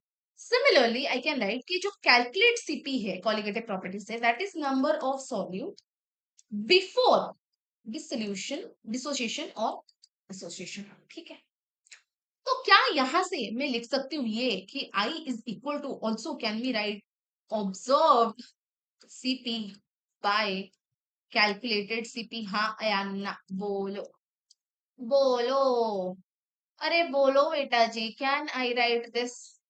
यस और नो? यहाँ से, इन दोनों से can I write this? Yes और नो? क्या मैं यहाँ से लिख सकती हूँ observe colligative properties is equal to I into calculated colligative properties? Yes. तो अभी तक हमने जितना कॉलिगेटिव प्रॉपर्टीज निकाला, सबसे पहला क्या था? P not A minus P A by P not A is equal to X B. X B, और एक्स बी क्या है? ये है कैलकुलेटेड कॉलिगेटिव प्रॉपर्टीज, और इसके साथ can I write into I, हाँ या ना? Can I write into I, yes और नो? सेकंड था एलिवेशन पॉइंट के लिए, क्या था? Delta T B is equal to K B into M. अब ये था कैलकुलेटेड कॉलिगेटिव प्रॉपर्टीज, तो इसके साथ इंटू आई कर लो। सिमिलरली जो हमारे डिप्रेशन इंक्रीजिंग पॉइंट था, delta T F is equal to K F into M into I कर लो। लास्ट ऑस्मोटिक प्रेशर के लिए जो था ओपी, या फिर हम क्या लिख रहे थे, pi is equal to C R T, C R T के साथ इंटू आई करूं। तो अभी तक आपने जो फॉर्मूला करा वो सही था, वो गलत नहीं था, वो गलत नहीं था बेटा, वो गलत नहीं था। बट ऑब्जर्व्ड जब हम निकालते हैं ना, that is 100% right, that is 100% right. आप अब आप बोलोगे हमने तब ग्लूकोज का क्या था, हमने तब यूरिया का क्या था, तब तो हमने आई का यूज ही नहीं किया था, तो कैसे ये सही हो गया? कैसे उसके आंसर सही हो गए? तो बेटा जो नॉन वोलेटाइल होते हैं, यूरिया हो गया, ग्लूकोज हो गया, सुक्रोज हो गया, ये सारे नॉन इलेक्ट्रोलाइट है। क्या है? Non electrolyte. ये डिसोशिएट या एसोशिएट नहीं करेंगे। उस केस में हम आई को 1 लेते हैं। यहाँ पे लिख लो, इफ नो, नो लिखो इस, इफ नो एसोसिएशन और डिसोसिएशन, इफ नो एसोसिएशन और डिसोसिएशन, देन आई को हम 1 ले लेते हैं, जैसे कि लास्ट एग्जांपल्स में हमने किया था। ये वाला देखो यहाँ पे, ये delta T F is equal to, यहाँ पे आप आई लिखोगे तो कुछ प्रॉब्लम नहीं है, बट क्योंकि ये इथाइलिन ग्लाइकोल के बारे में बोला है, तो आई इज इक्वल टू 1 है। क्या अभी समझ में आया? अगर आपको कहीं पे भी फॉर्मूला पूछेगा तो सिंपली इंटू आई लगा के फॉर्मूला करना। ओके, क्या करना है? इंटू आई लगा के फॉर्मूला करना है। समझ में आया? समझ में आया बेटा? बोलो, इतना बोलो, आया या नहीं आया समझ में? क्लियर? तब सारे क्वेश्चन क्यों सही हो रहे थे? क्योंकि आई तो 1 था, क्योंकि ना ही वहां पे एसोसिएशन हो रहा था ना ही डिसोसिएशन हो रहा है। बट आगे आपको क्वेश्चन एसोसिएशन डिसोसिएशन के बेसिस में दे सकता है, या फिर सिर्फ यूरिया ग्लूकोज को लेके दे सकता है, तो वहां पे आई मत लिखो, या फिर आई लिख के आई के बदले में 1 लिख दो। Okay, okay. तो क्या आपको ये चारों फॉर्मूला अभी क्लियर हुए? हुए कि नहीं? बताओ, बताओ, क्लियर और नॉट? Tell me. अब अबनॉर्मल मॉलिक्यूलर मास पढ़ेंगे, जल्दी बताओ। डन, चलो। अब देखो अबनॉर्मल मॉलिक्यूलर मास क्या होता है। फॉर एग्जांपल जैसे कि मैं ले लूंगी 2CH3COOH। ओके, ये ले रही हूँ। अब ये मुझे क्या देगा? जब हमने वो बनाया था CH3C double bond OH, similarly ये भी CH3COH डबल बॉन्ड O। अब इन दोनों के बीच हाइड्रोजन बॉन्डिंग हो रहा था, ठीक है। हमें पता है, आपको कोई बोलेगा कि इसकी मॉलिक्यूलर मास बताओ, आप बोलोगे भाई CH3COH का मॉलिक्यूलर मास होता है 60। अब ये क्या हुआ? आफ्टर एसोसिएशन, ये एसोसिएशन होगा। ओके, एसोसिएशन के बाद क्या हुआ? आपने क्या किया? सपोज एक पानी में CH3COH था, आपने क्या किया? उसको ऐसे उठाया। आपको वो बोलेगा, आपको ये पूछेगा कि इसकी मॉलिक्यूलर मास क्या है, आप बोलोगे हाँ भाई CH3COH का तो 60 है।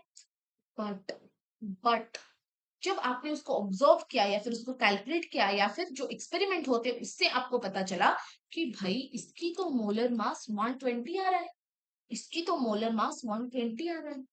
समझे? सिर्फ CH3COOH का 60 था, पर जब आपने CH3COOH दोनों को साथ में, आपको थोड़ी पता है आप एग्जैक्ट 60 लोगे, नहीं, आपको नहीं पता है, तब आपने देखा कि भाई इसकी मोलर मास तो 20 आ रहा है।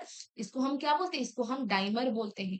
इसको हम डाइमर बोलते हैं। अगर आपने इसको हाथ में लिया, अगर आपने इसको हाथ में लिया, ऐसा तो नहीं ना सिर्फ CH3COH आएगा, ये जो कंप्लीट डाइमर फॉर्म वही हाथ में आएगा। और वहां पे आपकी मॉलिक्यूलर मास आया 120। आप हो गए शॉक कि भाई CH3COH का तो 60 था, वहां पे 120 कैसे आया? तो बस यही होता है abnormal molecular mass, abnormal molecular, और ये होता है normal.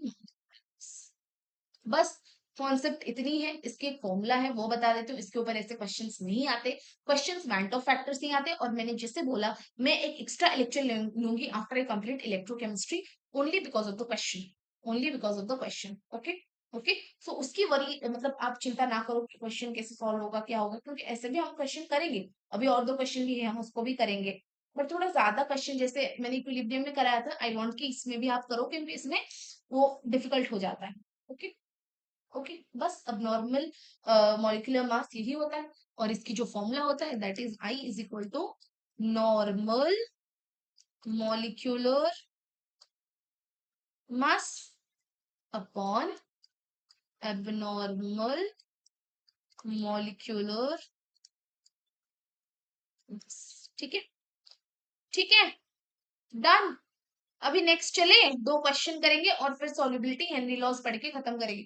Solubility Henry law 10 minute में खत्म हो जाएगा, इतना इजी कॉन्सेप्ट है, उसमें कुछ है ही नहीं।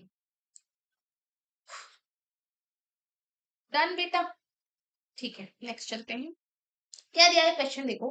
Calculate freezing point of a solution obtained by dissolving 28.4 gram of Na2SO4 having degree of dissociation 75% in 200 gram H2O। Oh my God. हाँ, और यहाँ पे कंडीशन होगा KF इज इक्वल टू 1.86 आपको दे दिया होगा। ओके, आपको पूछा है फ्रीजिंग पॉइंट निकालो, किसकी? सोल्यूशन की निकालो। मतलब क्या निकालना है भाई? सोल्यूशन की हमें फ्रीजिंग पॉइंट निकालना है, obtained by dissolving 28.4 gram of Na2SO4 having degree of dissociation। मतलब आपको यहाँ पे अल्फा दे दिया है, अल्फा दे दिया है, और Na2SO4 दिया है। ये तो एक नॉन इलेक्ट्रोलाइट है, ये क्या है? सॉरी, ये तो एक इलेक्ट्रोलाइट है, मतलब ये डिसोशिएट करेगा। That means what formula you can use? आपको यहाँ पे आई निकालना पड़ेगा। क्या बेटा, यहाँ पे आई निकालना पड़ेगा, मतलब आई इंटू के एफ इंटू एम करना पड़ेगा, समझे? तो ये क्या हो जाएगा, 75/100 विच इज 3/4 हो जाएगा। ठीक है, अभी अभी हमने फॉर्मूला पढ़ा, डिसोसिएशन हो रहा है तो फिर I will be what, I is equal to 1 plus n-1 is alpha. ठीक है, Na2SO4, देखो इसमें कितना आयंस बन रहे हैं, कितना बनेंगे, 2Na plus plus SO4 2 minus, कितने आयंस बन रहे भाई, 3 आयंस बन रहे, तो राइट 1 प्लस 3 माइनस 1 इंटू 3/4। ठीक है, 1 प्लस 2 इंटू 3/4 दैट इज 2। सो ये कितना हो जाएगा, 1 प्लस 3/2 हो जाएगा 5/2।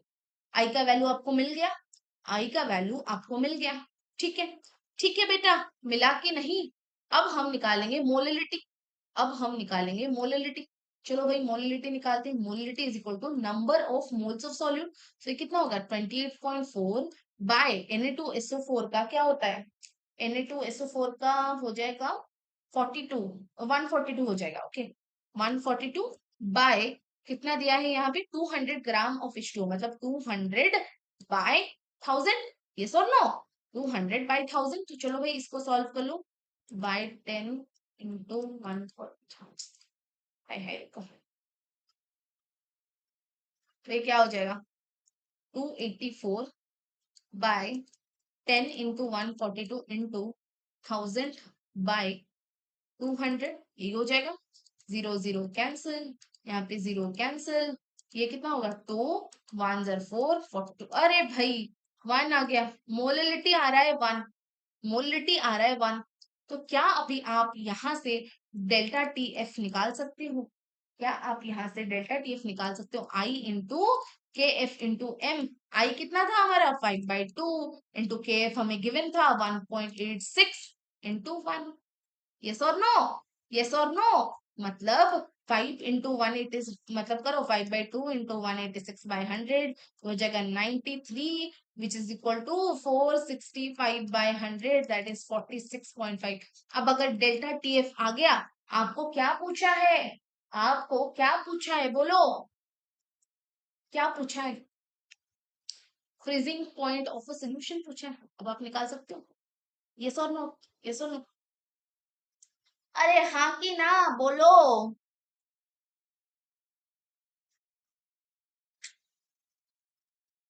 हो गया, देखा कैसे क्वेश्चन आते हैं, देखा कैसे क्वेश्चन आते हैं। हाँ 4.56, 4.56, हाँ 4.65, 4.65, अभी समझ में आ गया ना, आई कहाँ पे लगाना है। देखो सिमिलरली एक ये वाला क्वेश्चन देखो, दिया है आपको, calculate the boiling point of a solution which is obtained by dissolving 90 gram of glucose. अब यहाँ पे ग्लूकोज दे दिया, क्या आपको आई लिखने की जरूरत है, आप खुद बोलो, क्या आपको आई लिखने की जरूरत है, यस और नो, लिखने की जरूरत है क्या, नहीं लिखना है, क्यों लिखोगे, अगर आई लिखे तो फिर आई के बदले में 1 ले लेना, अगर आई लिखे आई के बदले में 1 लिख लेना। क्या दिया, calculate boiling point of a solution which is obtained by dissolving 90 gram of glucose in 200 gram of H2O। ठीक है, टी नॉट भी दे दिया है, के भी दे दिया है, आपको आपको पूछा है boiling point of the solution निकालने के लिए। ओके, ओके, ठीक है, सबसे पहले हम मोलिलिटी निकाल लेते हैं। मोलिलिटी क्या हो जाएगा, 90 बाय 180 बाय ये कितना है 200, 200 बाय 1000, 0 0 कैंसिल, यहाँ पे एक 0 कैंसिल, 9 2 जर, ये आ जाएगा 2 5 जर। ठीक है, तो ये हो गया 5/2, मोलिलिटी आ गया 5/2। आई यहाँ पे क्या है 1, क्यों, क्योंकि ये ग्लूकोज है, ये एक नॉन इलेक्ट्रोलाइट है, और के बी हमें दे दिया है 0.52।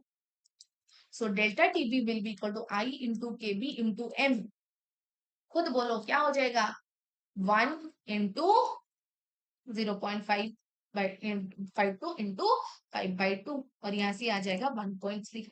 ओके, अब आपको पूछा है क्या, अब आपको पूछा है क्या, आपको पूछा है भाई boiling point of the solution, boiling point of the solution. तो can I write delta TB is equal to TB minus T not B, yes और नो, और आपको चाहिए क्या, TB, TB is equal to TB delta TB plus T not B, बस खत्म, खत्म। 1.3 plus 373 लगाओ, और फिर आ जाएगा कितना, 374.3 केल्विन, ओके, जब ऐसे केसेस में नहीं देता है तो फिर अच्छा दिया तो है 373 के लिए, नहीं देता है तो भी आप 373 ले लेना, नहीं दिया होगा कभी कभी तो ये ले लेना। समझे? देखा कैसे क्वेश्चन है, देखा कैसे यहाँ पे i इज इक्वल टू 1 आया और यहाँ पे i हमारा डिफरेंट आया। अभी क्लियर हो गए बैंक ऑफ फैक्टर से कैसे क्वेश्चन आते हैं। और भी ज्यादा क्वेश्चन करेंगे, जो मैंने क्लास बताया था वहां पे करेंगे, डोंट वरी अबाउट दैट। आज मैं डीपीपी भी दूंगी, मुझे पता है लास्ट क्लास के डीपीपी नहीं मिले, आज एक साथ 2 डीपीपी आपको मिलेंगे। Okay okay, done done. अब पढ़ेंगे हम क्या, सॉल्युबिलिटी। क्या पढ़ने वाले हैं, सॉल्युबिलिटी। देखिए सॉल्युबिलिटी क्या है कि एक सैचुरेटेड सोल्यूशन को आप बोल सकते हो, मतलब मैक्सिमम अमाउंट ऑफ सॉल्यूट कितना डिसॉल्व हो सकता है, हम उसी को ही तो बोलते हैं सैचुरेटेड सोल्यूशन। उसी के सोल्यूशन के ऊपर ही आप बोल सकते हो कि maximum amount of solute which can be dissolved in a specific amount of solvent. एक स्पेसिफिक अमाउंट ऑफ सॉल्वेंट में वो क्या डिसॉल्व कर जाता है। क्या भाई, एक स्पेसिफिक अमाउंट ऑफ सॉल्वेंट में वो डिसॉल्व कर जाता है। Maximum amount of solute which can be dissolve, मतलब कितना मैक्सिमम डिसॉल्व कर सकता है उसी को हम बोलते हैं सॉल्युबिलिटी। अब सॉल्युबिलिटी किस फैक्टर से इफेक्ट है, एक है nature of solvent and solute, एक है टेम्परेचर, एक है प्रेशर। ओके, अब सॉल्युबिलिटी दो टाइप के हो सकते हैं, एक हो सकता है solubility of gases in liquid, okay, एक हो सकता है solubility of solid in. First वाला केसेस है सॉलिड इन लिक्विड, ये गलती से गैसेस लिखा है, सॉलिड इन, ठीक है। फर्स्ट वाला केसेस क्या है, सॉलिड इन लिक्विड। क्या लिखा है भाई, सॉलिड इन लिक्विड, फर्स्ट वाला केस है। सॉलिड इन लिक्विड में होने के लिए, अब आपको पता है पोलर सॉल्वेंट क्या होता है, पोलर सॉल्वेंट क्या होता है, नॉन पोलर सॉल्वेंट क्या होता है, नॉन पोलर सॉल्वेंट सब आपको पता है, आपने पढ़ चुका है। सॉल्युबिलिटी ऑफ सॉलिड में क्या होता है, polar solute are soluble in polar solvent. क्या भाई, polar solute are soluble in polar solvent, non polar solute are soluble in non polar solvents. मतलब उन दोनों की प्रॉपर्टीज कैरेक्टर्स जो पोलर होते हैं, पोलर और पोलर सॉल्वेंट्स वो दोनों सॉल्युबल हो सकते हैं, और non polar solute non polar में ही सॉल्यूट सॉरी डिसॉल्व या फिर सॉल्युबल हो सकता है। मतलब फॉर एग्जांपल अगर यहाँ पे हम मैं अगर लूंगी कि polar solute, for example I take NaCl और इसको मैंने लिया H2O, ओके, पोलर सॉल्वेंट है, तो ये NaCl H2O में ही जाएगा, ये NaCl बेंजीन में नहीं जाएगा, because benzene is non polar solvent, benzene is non polar solvent. हाँ की ना, हाँ की ना, suppose CCl4 in benzene. Okay, तो ऐसे होता है solubility in case of solid.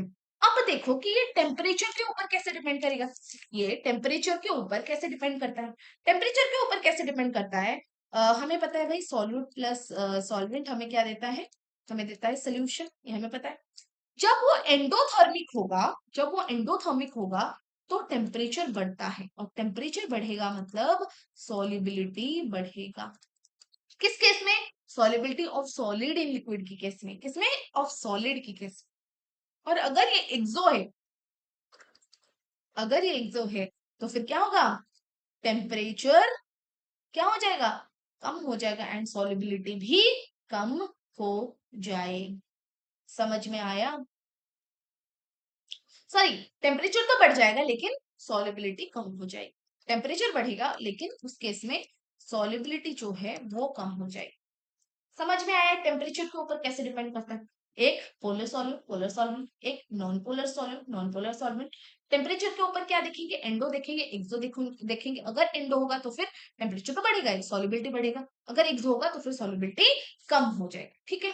अब सॉलिड के ऊपर प्रेशर अप्लीकेबल नहीं है, ये आप सबको पता है, प्रेशर किसके ऊपर अप्लीकेबल है, ओनली ऑन गैसेस। देख लो क्या लिखा है, certain gases are highly soluble in water like NH3 HCl, ये सब हाईली सॉल्युबल है, and certain gases are less soluble in water like O2 N2H, ये बहुत कम solubility है। solubility of gases is affected by temperature and pressure। अब gases में जो है एक नया टर्म आ जाता है, दैट इज प्रेशर, और प्रेशर को ही लेके हमारा जो हेनरी लॉ बनता है। क्या भाई, हेनरी लॉ बनता है। ओके, मतलब अगर यहाँ पे प्रेशर इंक्रीज हुआ तो सॉल्युबिलिटी तो बढ़ेगा। क्या, प्रेशर अगर इंक्रीज हुआ सॉल्युबिलिटी तो बढ़ेगा, लेकिन अगर टेम्परेचर इंक्रीज हुआ तो सॉल्युबिलिटी घटेगा। किस केस में, इन केस ऑफ गैसेस सॉल्युबिलिटी घटेगा। ये याद रखो, ये याद रखो। देखो इसकी एक एग्जांपल हो सकता है, जैसे हम पानी को एक पॉन्ड देखो, ओके, पानी में क्या होता है, जो फिश होते हैं वो सर्वाइव कैसे करते हैं, क्योंकि फिश को पसंद है कम टेम्परेचर में रहना। पानी में टेम्परेचर ऑब्वियसली कम होता है, हाँ कि ना, और टेम्परेचर कम होता है मतलब सॉल्युबिलिटी ज्यादा होगा। जब टेम्परेचर ज्यादा होता है तो सॉल्युबिलिटी कम होता है, तो टेम्परेचर अगर कम है, बहुत कम होता है पानी में, सॉल्युबिलिटी ज्यादा होगा, हाँ कि ना, सॉल्युबिलिटी ज्यादा होगा। अब सॉल्युबिलिटी ज्यादा है मतलब उसमें ऑक्सीजन ज्यादा सॉल्युबल कर पाएंगे, ये सुनो, ऑक्सीजन की सॉल्युबिलिटी ज्यादा होगा, इसलिए मछली भी खुश, क्योंकि उनको ज्यादा से ज्यादा ऑक्सीजन मिल रहा है, इसलिए they can survive in lowest temperature, low temperature मतलब पानी में। ओके, ओके, फिर यहीं से अराइव होता है क्या, यहीं से अराइव होता है क्या, that is Henry's law. Henry law में क्या बोलता है, at constant pressure the solubility of a gas in liquid, solubility of gas in a liquid is directly proportional to the partial pressure of the gas present above the surface of liquid or solution। ठीक है, या फिर और एक बताता है कि mole fraction of gas in the solution, यहाँ पे मोल फ्रैक्शन आता है, क्या बोलता है कि भाई mole fraction of gas in the solution is directly proportional to the partial pressure of the gas over the solution। मतलब क्या बोलता है, partial pressure of gas is directly proportional to mole fraction of the gas of the solution। समझ में आया। अब proportionality हटाने के लिए हम क्या करेंगे, P इज इक्वल टू हम एक कांस्टेंट दे देंगे के एच मोलर फ्रैक्शन। अभी के एच क्या है, this is the constant, that is Henrys constant, हम इसे बोलते हैं, हेनरीज कांस्टेंट बोलते हैं। ओके, क्या बोलते हैं भाई, हेनरीज कांस्टेंट बोलते हैं। बट इतना याद रखो, जो Henry constant is not an universal constant, ये चेंज होता है, ये सिर्फ nature of the gas and temperature के ऊपर डिपेंड करता है, एंड ये चेंज होते जाता है, क्या, ये चेंज होता जाता है। एंड केज की अगर आपको यूनिट पूछेगा तो केज की यूनिट वही सेम प्रेशर की यूनिट ही होती है, एटीएम हो गया, टॉर हो गया, बार हो गया, वही होता है, या फिर एमएमएचजी हो गया, ओके, वही होता है। के एच का प्रेशर का ही जो यूनिट्स है वही होता है unit, okay, same unit as partial pressure. ठीक है, ठीक है। अब जो के एच होता है, it depends on the nature of gas and nature of solvent and temperature, ये याद रखो। किसके ऊपर डिपेंड करता है भाई, nature of gas and solvent and temperature, बस खत्म, यही याद रखो, यही याद रखो। और एक चीज मैं बता देती हूँ, अगर के एच बढ़ा, अगर के एच बढ़ा तो मोल फ्रैक्शन जो है वो कम होगा, मोल फ्रैक्शन जो है वो कम होगा, एंड सॉल्युबिलिटी भी कम हो जाएगी। ठीक है, लेकिन अगर टेम्परेचर बढ़ रहा है, दैट मीन्स के एच भी बढ़ रहा है, लेकिन मोलर फ्रैक्शन क्या हो रहा है, घट रहा है, एंड सॉल्युबिलिटी ऑफ गैस भी क्या हो जाएगा, घट जाएगा। डन, डन बेटा,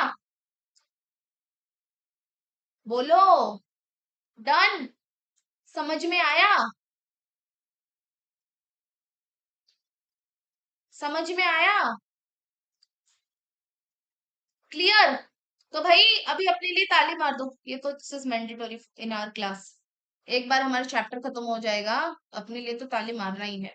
खत्म हो गया आज सोल्यूशन, आज सोल्यूशन खत्म हो गया, ओके, सोल्यूशन खत्म हो गया, ठीक है, ओके। एट लास्ट एक चीज बता देती हूँ बेटा, मुझे पता है, आई डोंट नो अभी इसके बाद कौन नए बच्चे आएंगे, कौन इस लेक्चर को देखेंगे, फॉर देम, बिकॉज आप लोग रेगुलर हो, एंड आप में से बहुत सारे बच्चे कभी कभी रेगुलर भी नहीं होते, रेगुलर बच्चे तो गए हैं भाई, दुर्गा पूजा वैकेशन शायद अभी तक मना रहे, उनको मैं नहीं देख पा रही हूँ अभी, ओके। सो सी, 6 महीने बाकी है, ओके, जो हो गया लास्ट 6 मंथ्स में वो तो हम चेंज नहीं कर पाएंगे, बट एक चीज हम कर पाएंगे, इस 6 मंथ्स को के एंडिंग को मैं आप सबको भी बोल रही हूँ, आप एक चीज मानो कि भाई जो 6 महीने खत्म हो गया, छोड़ो उसको, इसको एक एंडिंग समझकर कि भाई ये हमारा एंड है, अभी हमें नए तरीके से स्टार्ट करना है, and start because this is your life, this is your dream, start. देखो, you can't go back and change the beginning, but you can start where you are and change the ending. बस इतना समझो कि भाई जो start हुआ था उसको तो मैं अब कुछ नहीं कर पाऊंगी, राइट, लेकिन अभी शुरू करो, 6 महीने हैं, और एंडिंग मई महीने में क्या होगा ये आपको पता है, उस एंडिंग को चेंज करो, ओके, ओके, ठीक है बेटा, जो हो गया छोड़ो, अब वापस थोड़ी जा पाओगे, वापस जा पाओगे क्या, मई महीने जब खत्म हो गया, जून जुलाई को जा पाओगे, फिर से नहीं जा पाओगे, start from today, start from today. Okay, जिनका जो जो मिस हो गया है, कुछ मत सोचो, फिर से शुरू करो। ओके, फिर से शुरू करो। जस्ट फील दैट अब 6 महीने हैं, 6 महीना आई हैव टू जस्ट, मतलब अपने आप को डेडिकेट कर देना है। मैं तो यही बोलूंगी, एक तो खाना पीना हो जाता है जो, फिर स्लीपिंग आवर्स को इंपॉर्टेंट दो, इतना सोना चाहिए, एंड पढ़ो, और कुछ मत करो। स्लीपिंग आवर्स एंड पढ़ाई is more important now, for now. Exercise कर पाओगे then that is good. Okay, चलो, let's find out, let's end the class. Okay, मुझे लगा था बहुत टाइम लग जाएगा, बट चलो ठीक है भाई, ये तो हम 40 में ही खत्म कर गए। बाय, टेक केयर, एंड चलो ठीक है। Okay, bye. एंड हाँ हाँ हाँ, ये करना मत भूलना। अरे बेटा, ये करना मत भूलना आज। ओके, क्या लिखना है? Hashtag solution completed. लिख के जाना, लिख के जाना। Thank you, thank you, thank you everyone. Okay, right this and go. चलो, बाय बाय।